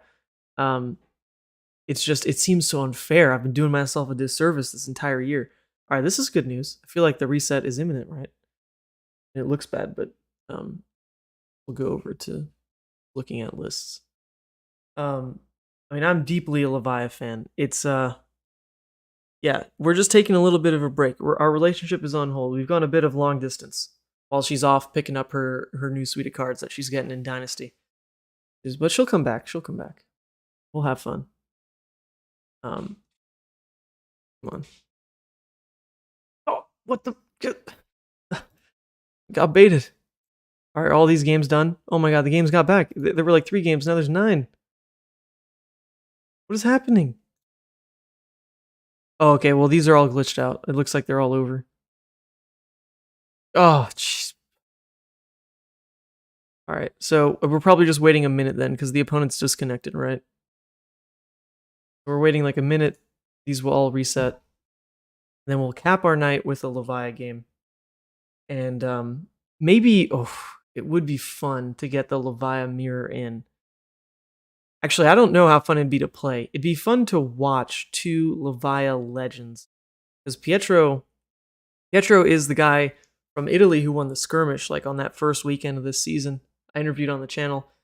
He's a fantastic human being, really good Levia pilot, and he is he plays like the alternative card games insanely well. Like he played Keyforge, and won nationals in Italy. So he has it, you know. He's got a mind for these like alternative card games. Like he doesn't come from like a Magic background, so it's really cool. It's really cool to talk with him, and to play with him will be a pleasure. So that's why we're sticking around. We got the test games out the way. I finally lost a game, 3-1. Jesus. But you know, that's why I said Briar's that matchup where you sit down and it is quite honestly out of your hands whether or not that's going to be a great game or a losing game. Because if it's a great game, it means they just stumbled. They just kind of fell apart a little bit. And it obviously doesn't feel great for them, but it's how you win. You don't have the damage to outpressure Channel Mount Heroic. You don't have the hit effects to make them block the way they can with, like, you know, Force of Nature, Double Snatch, whatever the hell. So that matchup's just going to come down to do they brick or not, which is very fantastic design, wouldn't you say? It's a great way to balance Rune Blades. But we got those games out the way, and at least I won one because you saw what happens when they do brick. When they do brick, it's not much of a game. When they don't, good freaking luck. You can try to make some outplay type scenarios. They won't necessarily matter if every turn they get the good stuff. No, not Levi guy, but Dromai. Yeah, Dromai is pretty sexy. There is a local player, Peyton, who I did a video with on his deck tech for the Dromai list. He went 10-2 with, and I played him on stream, and unfortunately, it is not a good matchup for the Dromai.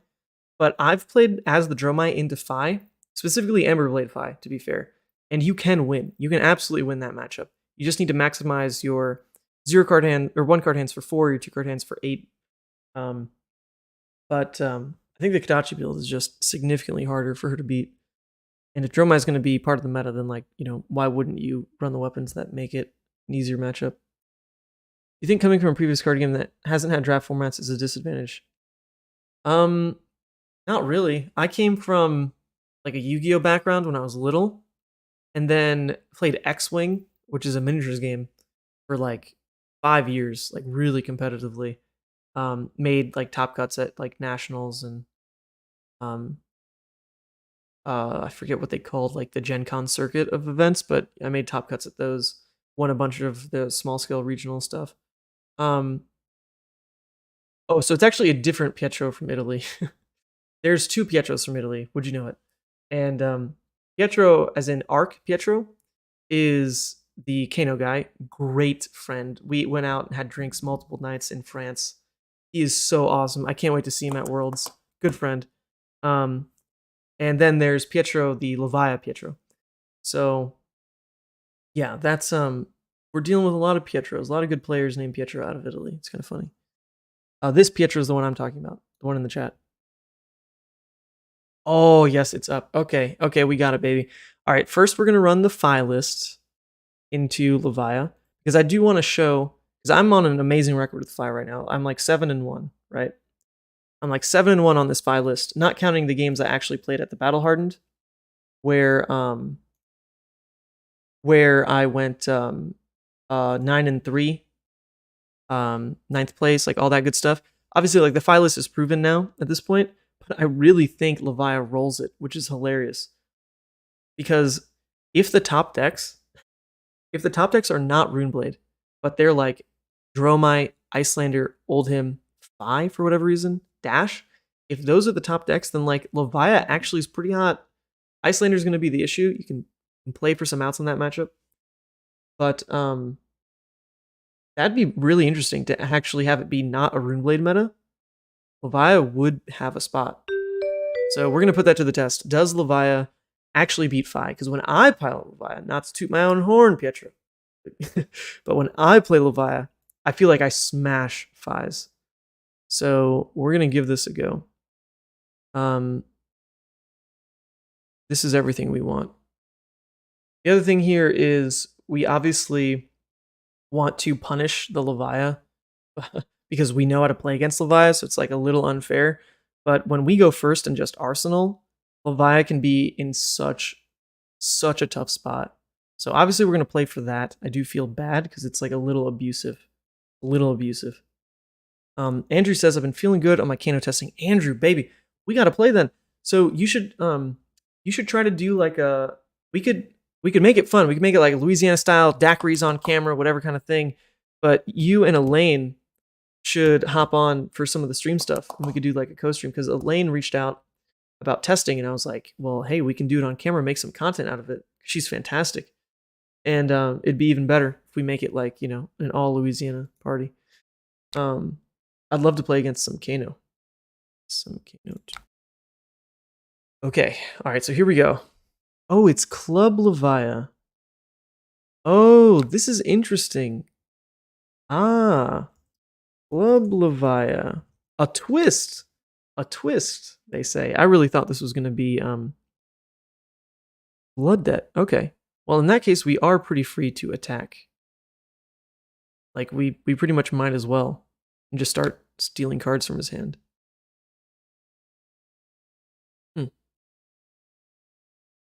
Yeah, it's different. It's not what I expected. That's for sure.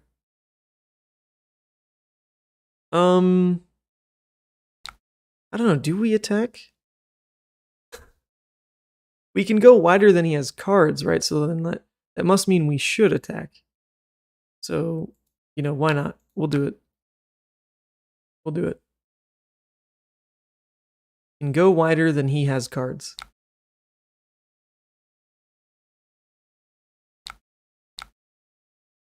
And as a control deck, like, he is obviously trying to take the game long. So if we do what we can to cheat in the damage here, it's free value. Although it's not. Oh, God, Pietro. Oh, that can't be right, Pietro. That can't. There's no way that's right, Pietro. There's no freaking way that's right. I'm sorry, dude. There's no way. There's no way. Oh, you just sack a card. Ooh, that can't be right. All right, we're just gonna cap the turn with this and just arsenal the brand. The brand has higher ceiling than anything else we play this turn, and we already got the Shuko trigger. Ooh, God. All right. Yeah. Oof. Sand is good. This is the good stuff. We love it. We're also not super. I mean, okay, it's a little unfair when you play the Pummel Levia deck so much. Oh, barragings? You think I care, Pietro? I'm sorry, brother. I'm sorry. I don't care. Maybe I care about a red one. Do I really want to take 12? This is like the best rate hand he can have without Pummel. So actually, I really shouldn't take this damage. It's funny, but I shouldn't take this damage.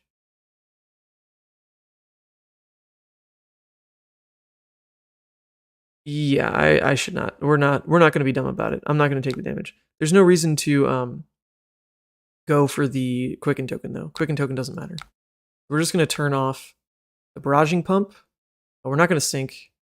We don't care about the sink here. Instead, we'll just. It's not our strongest play, but we do have like the cap, right? And we will pressure hit 3 to be a draw trigger. It's gonna be the Phoenix Flame because this turns Draconic. That's the best synergy piece that the Emberblade builds lose. Is the Brand of Cinderclaw doesn't really do anything. It's just a 0 for 3 go again. But the synergy it adds to. Okay, so he revealed a pulping. Oh, this is not your traditional list. Oh, this is very different.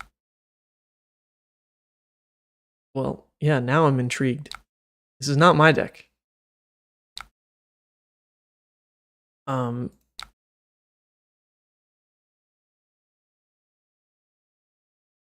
oops. Do I want to swing with that? Yeah, I do.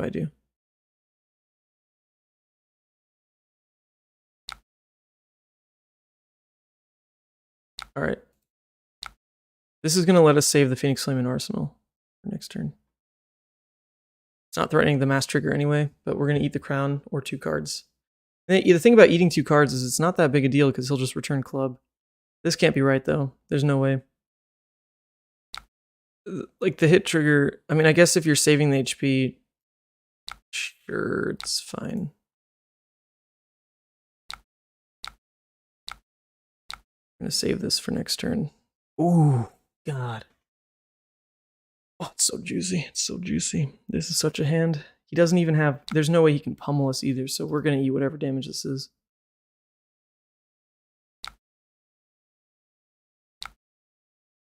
Oh, he discarded Energy Potion. Okay, well, I just said we're going to eat it, but this is those kind of scenarios where it is kind of dumb to let Barraging be a +4. Letting Barraging be a +4 feels really, really dumb. But taking 10 damage off of his 3-card hand is also pretty dumb, not gonna lie. There's nothing you can do with the go again. There's nothing you can do with the go again. But if we're sacking cards, our turn really falls apart. Like the only card we can really sack and still have a decent turn would be this. Then that doesn't turn off the barraging, so then why do it? So then the other option becomes this, this. And we just play for the Phoenix this Lava Burst, which feels terrible. We're just taking this damage. We're taking it.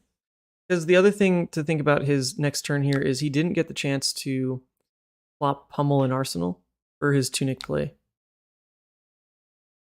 So I'm pretty okay.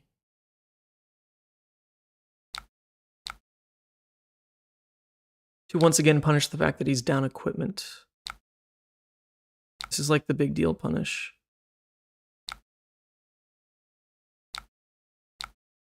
Now, this is easy to block, obviously, but it is now like a must block in theory. So if he blocks with even 1 card, well, not if he blocks with at least 1 card. He'd have to block with a 2nd card for him to really not have the pummel play open to him.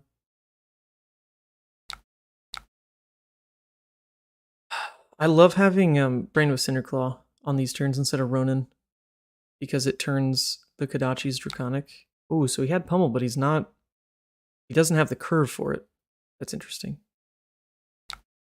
Okay, so now we can just go ahead and hold the Ronin, because the Ronin's not going to get the buff this turn anyway, but the Lava Burst is. We might as well hold this so we don't brick next turn. And this is also giving us the Shiko trigger. So I think we'll just play this out. And we're definitely not getting Mask anyway. As Fi, how do you play the Icelander matchup? I've only played it twice. And the first time I played it, I absolutely played it like an animal. I didn't really know what I was doing, because Icelander is one of those decks where you need to have seen their game plan to really understand, what they're ideally trying to do with the cycle. And I definitely didn't understand the matchup at first, but I think I get it now. I think I'm fine. And at this point, I actually am running AB3 is the thing I learned. Is that even as an aggro deck, you might as well run AB3 in that matchup, because the way they steal damage from you is in case into Ice Fuse, you get dealt 3, they freeze your equipment, they arsenal the ice card, into on your turn, they freezing point with Storm Striders, which then hits you for 5 plus 4, plus probably 1 Frostbite that they make here, plus like 1 other thing. So that's 9, 10, 11 into whatever damage card this was, if it's like an Ice Bolt or something, into Waning Moons. That's 3, 11, 14, plus like 3, 17, plus like 3, 20. That's like a 20 damage finisher they have just because you don't take AB3. And that is some BS. So as I learned that they have that damage spike, I do take AB3 in the matchup, and it's gotten better. It feels a lot better. I take Arcane Lantern, the Tide Flippers, and the Null Rune. Oh, sorry. Talking to stream. Okay, yeah, sorry. It is my turn. It's my connection. Okay, so in this kind of scenario, we're already going to play out... Yeah, we might as well make it 3 Draconics. This is low value, so we're going to hold the Double Strike, because we don't need it to trigger Shuko this turn. So we're going to build our turn around doing that. build our turn around that. Why don't we? Once again, he's already out of equipment, so we're really going to punish even with these little 1-pings on the mass draw. He has a deck that doesn't mind blocking down, though. And getting rid of the pummels feels great for me. Feels a-okay in my book. Alright, we toss in another Kodachi. He's going to eat it, and now we toss in a real hit effect.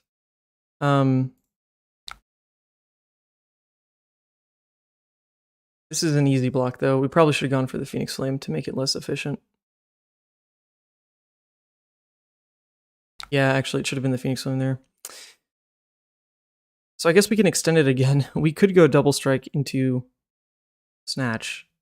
Make Snatch potentially draw 2 cards. And guarantee that we can at least bring back Phoenix. Is that worth it? I guess we don't need to commit this Snatch, right? So I think we will go double strike and just see what he does.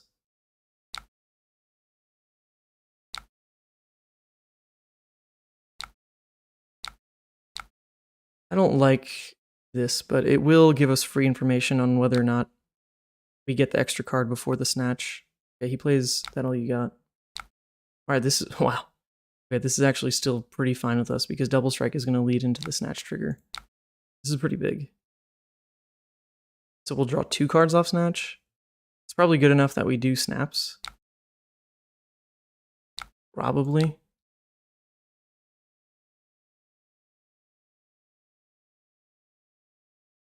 He really wants to deny the card. We'll see what he does. It could be like a drastic block here. Alright, so how many chain links? 1, 2, 3, 4, 5, 6, 7, 8. Is it only 8? I feel like it was 9.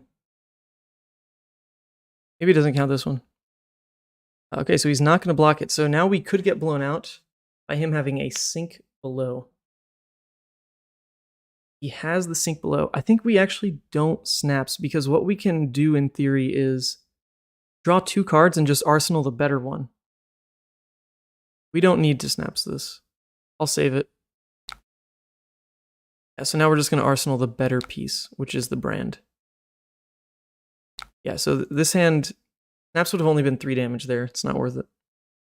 Not worth it. And actually now we do have the amazing Spreading Flames with brand on the Kodachi play. Pretty good. Command and Conquer's not that relevant here. Okay, so he can't have a pummel either because he pitched a yellow. So I think this is just going to be Flame Scale plus Sink. Feels pretty alright. Do Flame Scale. Sink the CNC. Ooh. Oh god, it's so hot. So hot. Oh, calm down. This is so juicy. You're telling me both Kodachis are going to be Draconic this turn? Oh my lord. This is just a little too good. Both Kodachis are going to be Draconic. And we're going to get the Shuko trigger. Because now we have a sub 2. Plus the Phoenix is going to bring back. Alright. So there's that. So he blocks the first one. So we want to give him the... well, I guess we're never going to get the Spreading Flame buff. So we'll just give the... This one's not going to get the buff anyway. Just because it's not the blue. The blue would get the buff here. So we'll just play this. Now look at this. This is going to come in for 2. How good is this? Oh my god, look how juicy that is. Comes in for 2. And this one's going to come in for 2. And this is going to come in for 4. So good. Alright, so he took that. So now we want to give him...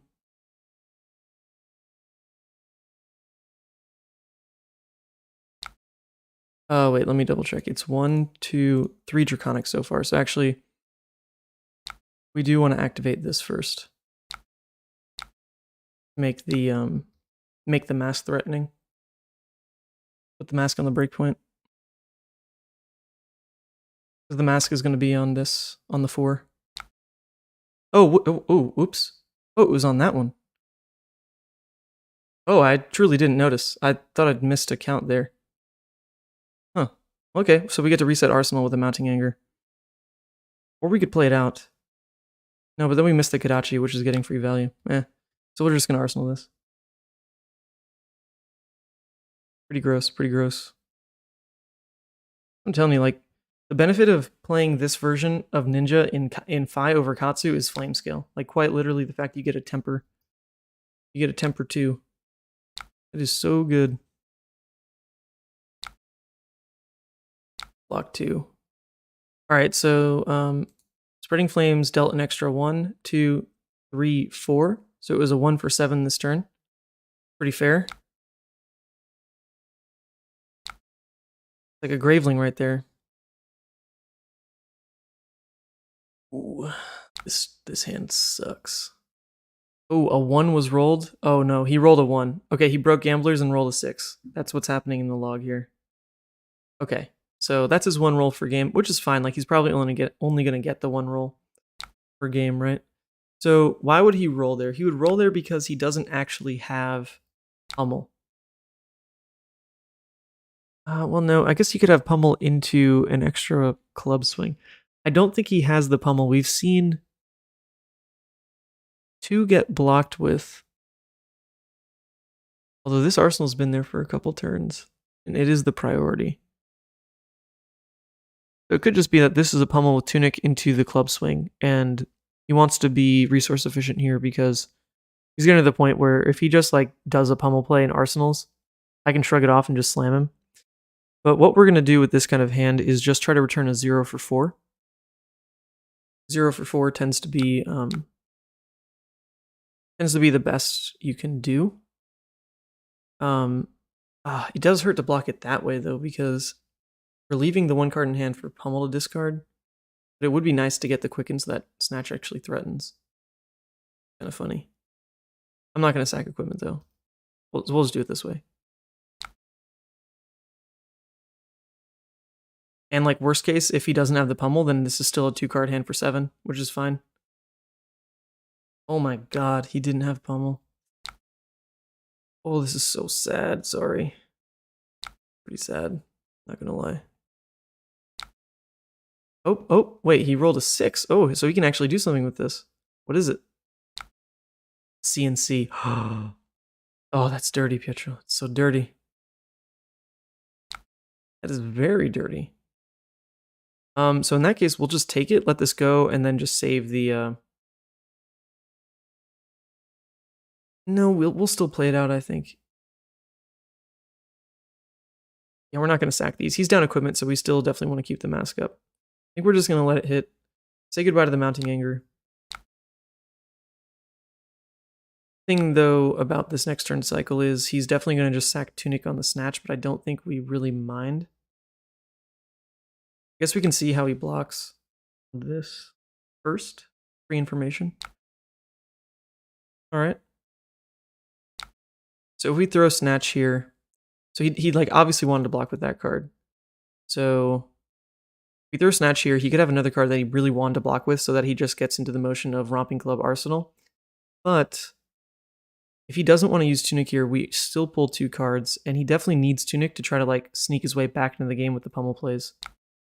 So I think we will still play it.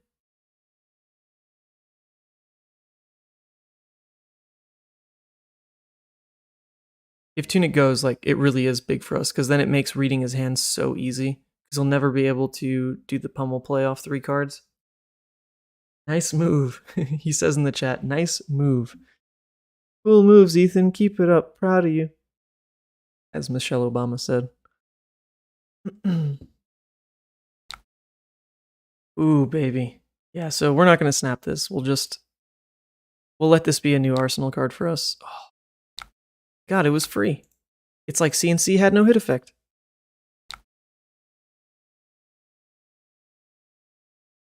CNC. We love you, don't we? Well, at this point, these cards are not aggressively worth... They're worth 2 damage aggressively. So we'll just let it be. We'll cover the HP. Because this card is better statted aggressively. We do want to lead with the Kodachis here, because of course we have the cute play now. A very cute play. I love this line. You'll see it. Where we just go Kodachi, Kodachi into Mounting Anger, right? This is the hit effect. We can poke it, draw 2, and this naturally has go again. And we can layer it so that the hit effect will still go through.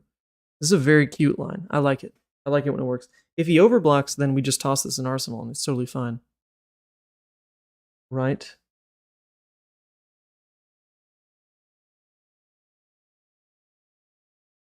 So if he really sacks Tunic here to try to block 4 perfectly. Okay, so the one thing that can blow us out is if he has a that's all you got. I'm going to just go for it, because regardless, this is going to cycle for Arsenal. Oh my god, we're going to get the mass trigger off. Oh, and we get to banish. This is so big. Honestly, I guess we're probably playing both of these out. But we'll give this one the breakpoint. We'll play them both out because it's going to get us the Shuko value with Phi. So... Oh, I shouldn't have played that first. It should have been this one because this withholds information. Ah, whatever. Whatever. This is the banished one. It'll come in for 4.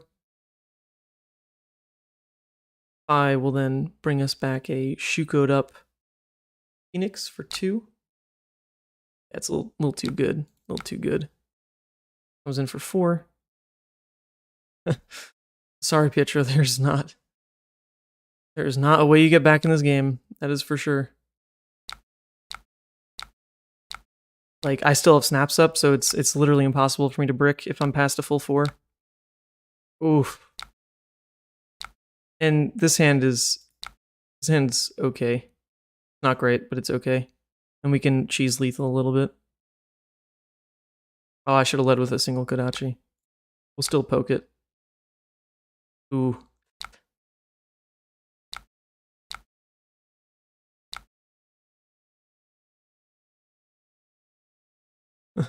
Yeah, it's Kodachi lock. We don't really care that this is a blue, right? Because, yeah, like it doesn't matter at this point. He's forced to full block out. We're going to go too wide because it's going to be this, Phoenix this.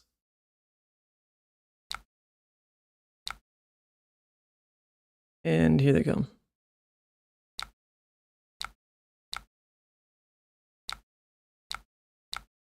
Yep. All right, and Salt is going to have +2, so it'll come in for 4, and that'll be game unless that's a defense reaction. All right. And that's GG's, Pietro, GG's. Ooh, baby. Wow, okay, not, I was talking about how Levia smokes it. Blood Debt. Let me clarify. Blood Debt Levia, I really think smokes Phi. Like, can I try a Blood Debt list? Yes. Alright, we'll play another one. He's on Blood Debt. I'm on Phi. I'm trash this Levia, says somebody. Oh, I really want to join that game. Alright, let me resend this. Okay, well that was Club Levia versus Phi, and I feel like we just kind of ran away with the game. He had the early lead, but you know, there were a couple choices around like blocking the +4. And taking those off turns are really just because there aren't many brute cards that are gonna have that rate of a singular card being worth 4. So if you just deny those barragings, I mean that's like his best rate card gone. Because he's not Blood Debt, so he can't have like Endless Maw, which is like a 2 card for 4.5 damage each. Okay. Well, once again I roll the die roll, but I'm gonna ask him, do you want first or second? Because I did win last time. So we'll let him pick. And once again, we don't sideboard. I think like it's kind of cheating. Like you just don't sideboard a lot of the time. The deck just flows. But like this is the Icelander package with belittles and the extra blues. And this is the Tunic package, which we're not taking.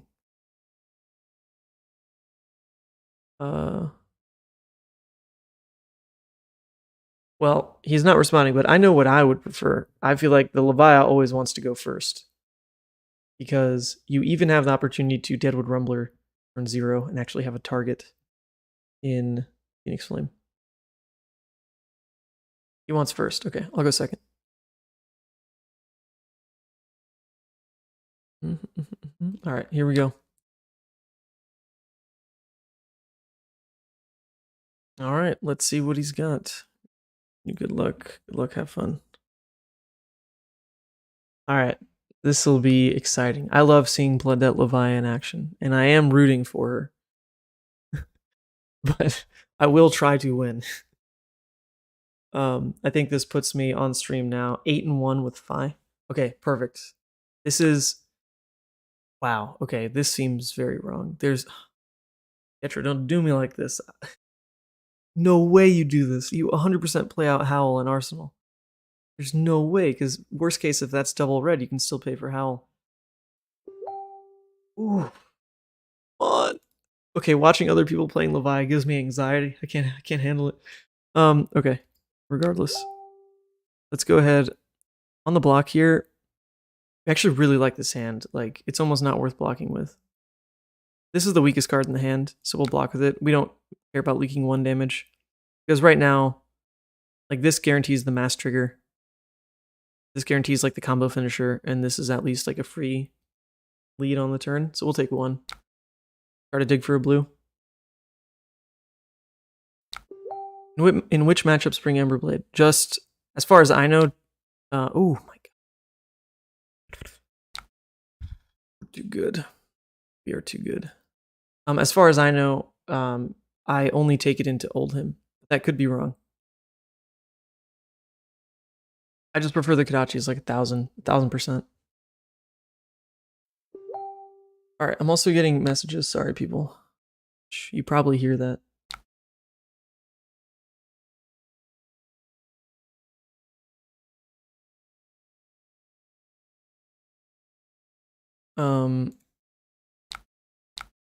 Alright, this is going to be the last game, by the way. Going to go to bed after this, or at least, you know, have some time to myself now. But it's cool to play against both Levias. Alright, so now we're threatening Mask on a very awkward point. I mean, it's just kind of like cookie cutter for what this list is trying to do. Blocks with the Howl. Interesting.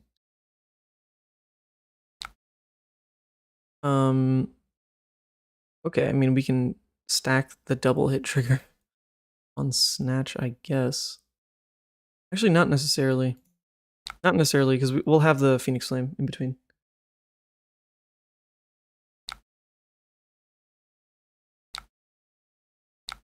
So we'll show him what he knows first, just in case he thinks that this is the next attack in hand that's gonna trigger Mask. Okay, so he blocks with a card. We take Phoenix.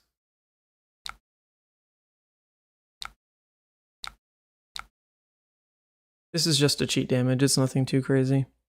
But it is nice to end on a Snatch here, because he already blocked 2.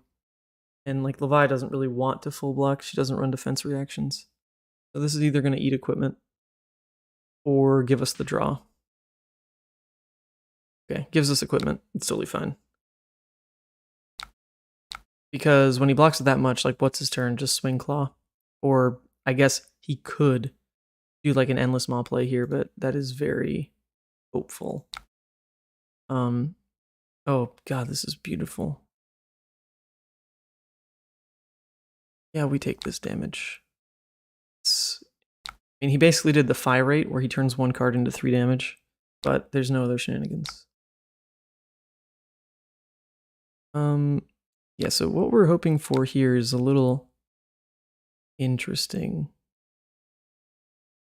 We're not, like, he's probably not blocking this. Okay, he is going to block it. Oh, this is a huge blowout. This is a blowout. We can stack the draw here where we draw and then the hit effect goes through, and oh my god, it triggers. It is so insane. Oh, this deck's just like a little unfair sometimes. Because then we're going to have the perfect amount. We're going to have the perfect amount of cards to be able to end with the Phoenix Flame. And this is a breakpoint now, threatening Mask, and he just sacked equipment. Oh my god. Oh, it's too good. Yeah, Ancestral's a really good card. I don't see every finalist running that, but it is so good. Ancestral Empowerment. It blocks 3 as well. It's just huge utility. It threatens. Oh my god, it threatens mass though, Pietro. Ooh, and that's like a decent arsenal too. And this is gonna threaten his arsenal. Oh my god. Alright, maybe Blood Debt Levia wrecks other people's Fies. Maybe it wrecks other people's Fies, but I swear maybe my build's just like a little too cracked. So he lost an Art of War and Arsenal. God, that's sad. And just turning this into a claw. Oh, and we have such a good hand here. Yeah, we take it. Oh, poor Levi. You're not doing anything, girl. You're not doing anything. Yeah, well, that's 4 chain links in and of itself, so... Ooh, that's weird. One of these doesn't actually get go again. Maybe it's worth snaps. I guess we'll see how the draw triggers happen.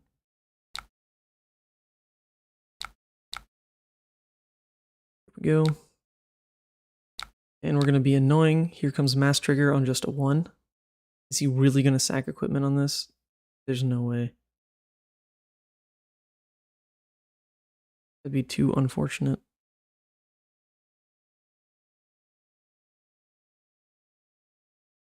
Yeah, we're... Oh, actually, I guess I just played this wrong. Like, there's no... Oh, he's gonna take it. Ooh. Still in it. I guess there was no reason to keep this in theory. Oh, well, now we're gonna... Now we're gonna go a little harder, I think. He's really committed to not blocking this turn. If I really want to snatch, it's gonna blow out his husk. Then it just pushes 5, or if I snaps, only pushes 5. Yeah, we're kind of in that point in the game, I think. If he husks on this, it's bad value. And we'll still push damage. Yeah, so I should have blocked with this card. This card was never doing anything, but I guess I didn't know that. Oh. Wait, it should have been Lava Burst first. Well, yeah, it should have been Lava Burst first because then I just get to drop this in the middle. That's whatever. It's whatever. I didn't want to do it that way because Husk is going to block the extra damage, and I can't do anything if Snatch draws a card if it's the last attack. Those snaps. But actually, that was still better because I would have squeaked in 2 more damage. And I guess holding it means we do have a resource card for Kodachi's. Oh.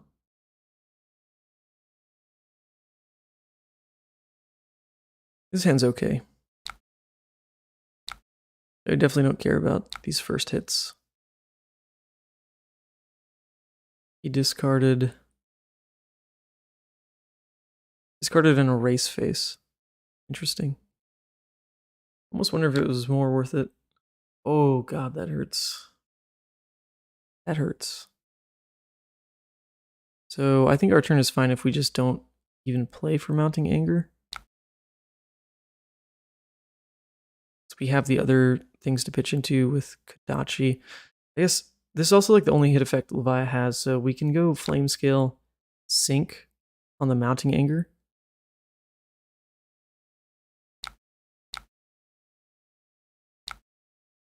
Mounting's pretty good value, but yeah, I mean it didn't super matter because we do have the extra resource to pay into anyway. Oops. Two. Kodachi's. Kodachi 1.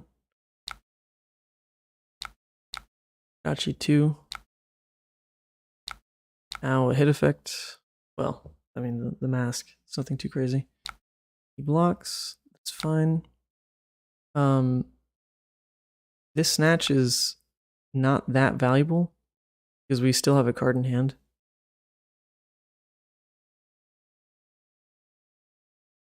Sometimes people still misplay this, and he misplayed it. I have a card in hand anyway. Oh no.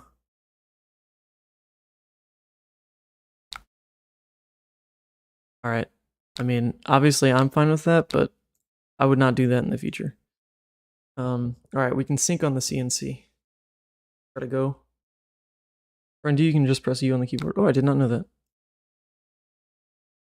Oh my god, you rolled a 1. You rolled a 1. That's the first time both games. You roll scabs and it's a 1. Okay, but then he gamblers and it's a 4. He gamblers into a 4. So that's okay. Oh my god. Alright, well, what's he trying to play? This has got to be a Graveling then. It's definitely nothing with a hit effect, so we might as well protect the HP. He's not going to have an arsenal, so obviously get rid of CNC. Oh, that's alright. So we can lead with this then. We'll lead with this and poke it with Ancestral. Yeah, which is fine. I mean, it's damage, but we're ahead. There's a chance we don't even play Spreading Flames this turn. It's pretty bad to play without a blue.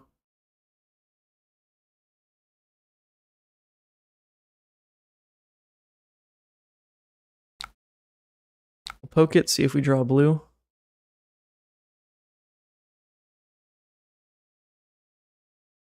When will we get Gambler's Shoes? Alright, we drew a yellow. A yellow can make the turn work. Because the brand's going to turn that Draconic. That's not bad. And it's going to give us the Shuko trigger, because we're actually playing out that. Oh man, defensive Art of War can't be right. There's no way, because there's nothing else. Oh, I guess he had the non-block in Energy Potion, so he's just preemptively assuming he dies. But then it's like, what do you do? Just block with these, take 2 blood debt? I guess. Well, that's so rough.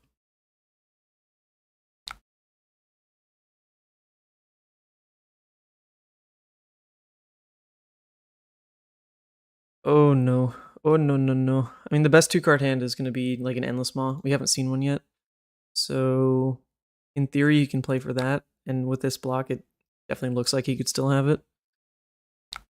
But, you know, 2-card for 9 is not something we really care about when we're still at 19. And we're going to be pressing for another 8 damage, and he's at 3.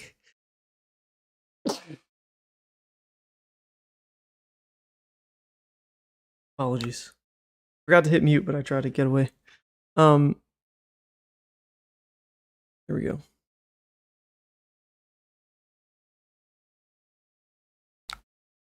And here comes the Draconic Kodachi. 2.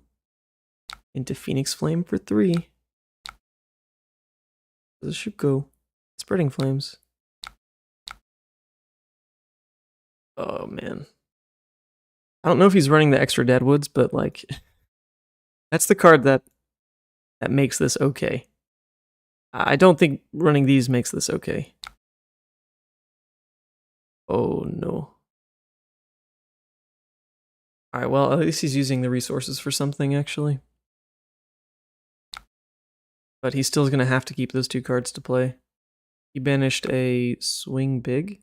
Banished a Swing Big. So he didn't have a way to turn off Blood Debt, looks like. Because he blocked with the Graveling. Oh, not like this. That's the Mass trigger, too. I forgot about that. And now we're presenting lethal and he dies. Alright, so, oh, double Endless Maw. Jesus. Look at how much defense they have. Okay, to be fair, he doesn't die. He'll be alive at 1. Alright, here we go. He's alive at 1. He's alive at 1. Poor Levia. Oh my god. Poor Levia. Yeah, okay. Jeez, man, sorry. I have to go now, anyway. We can do Levia, v Levia.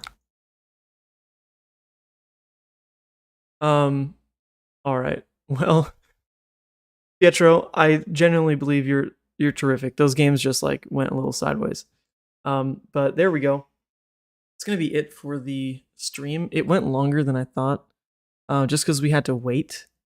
And I also apologize that it's so much Fi gameplay. What has this channel become? I used to hate on this deck so much, but as I've played it, it is better to pilot than the Rune Blades. I genuinely enjoy it over the Rune Blades, just because you can present multiple decision points for your opponent, where they have the chance to like really mess up. I feel like the Rune Blades, I mean, Briar can do it in some hands, but like Fi can do it every turn, and I really enjoy that pressure. Fi is so easy to pilot. Yes, he is. I'm very, very surprised with the ease to pilot this.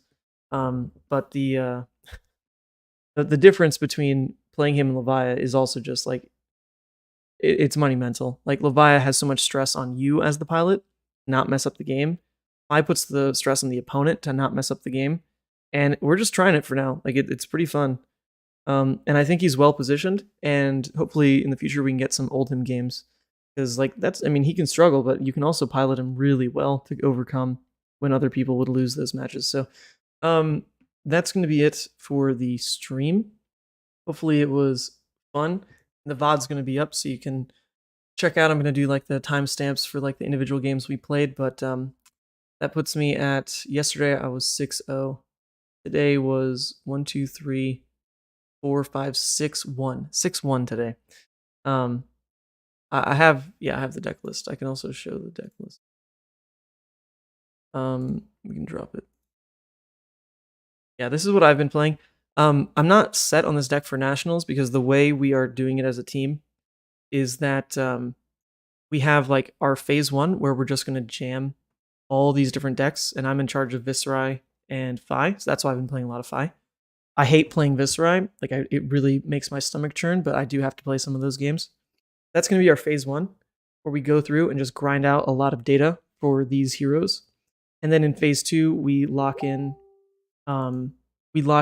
which decks we want to start to tinker with to make their matchup spreads even better.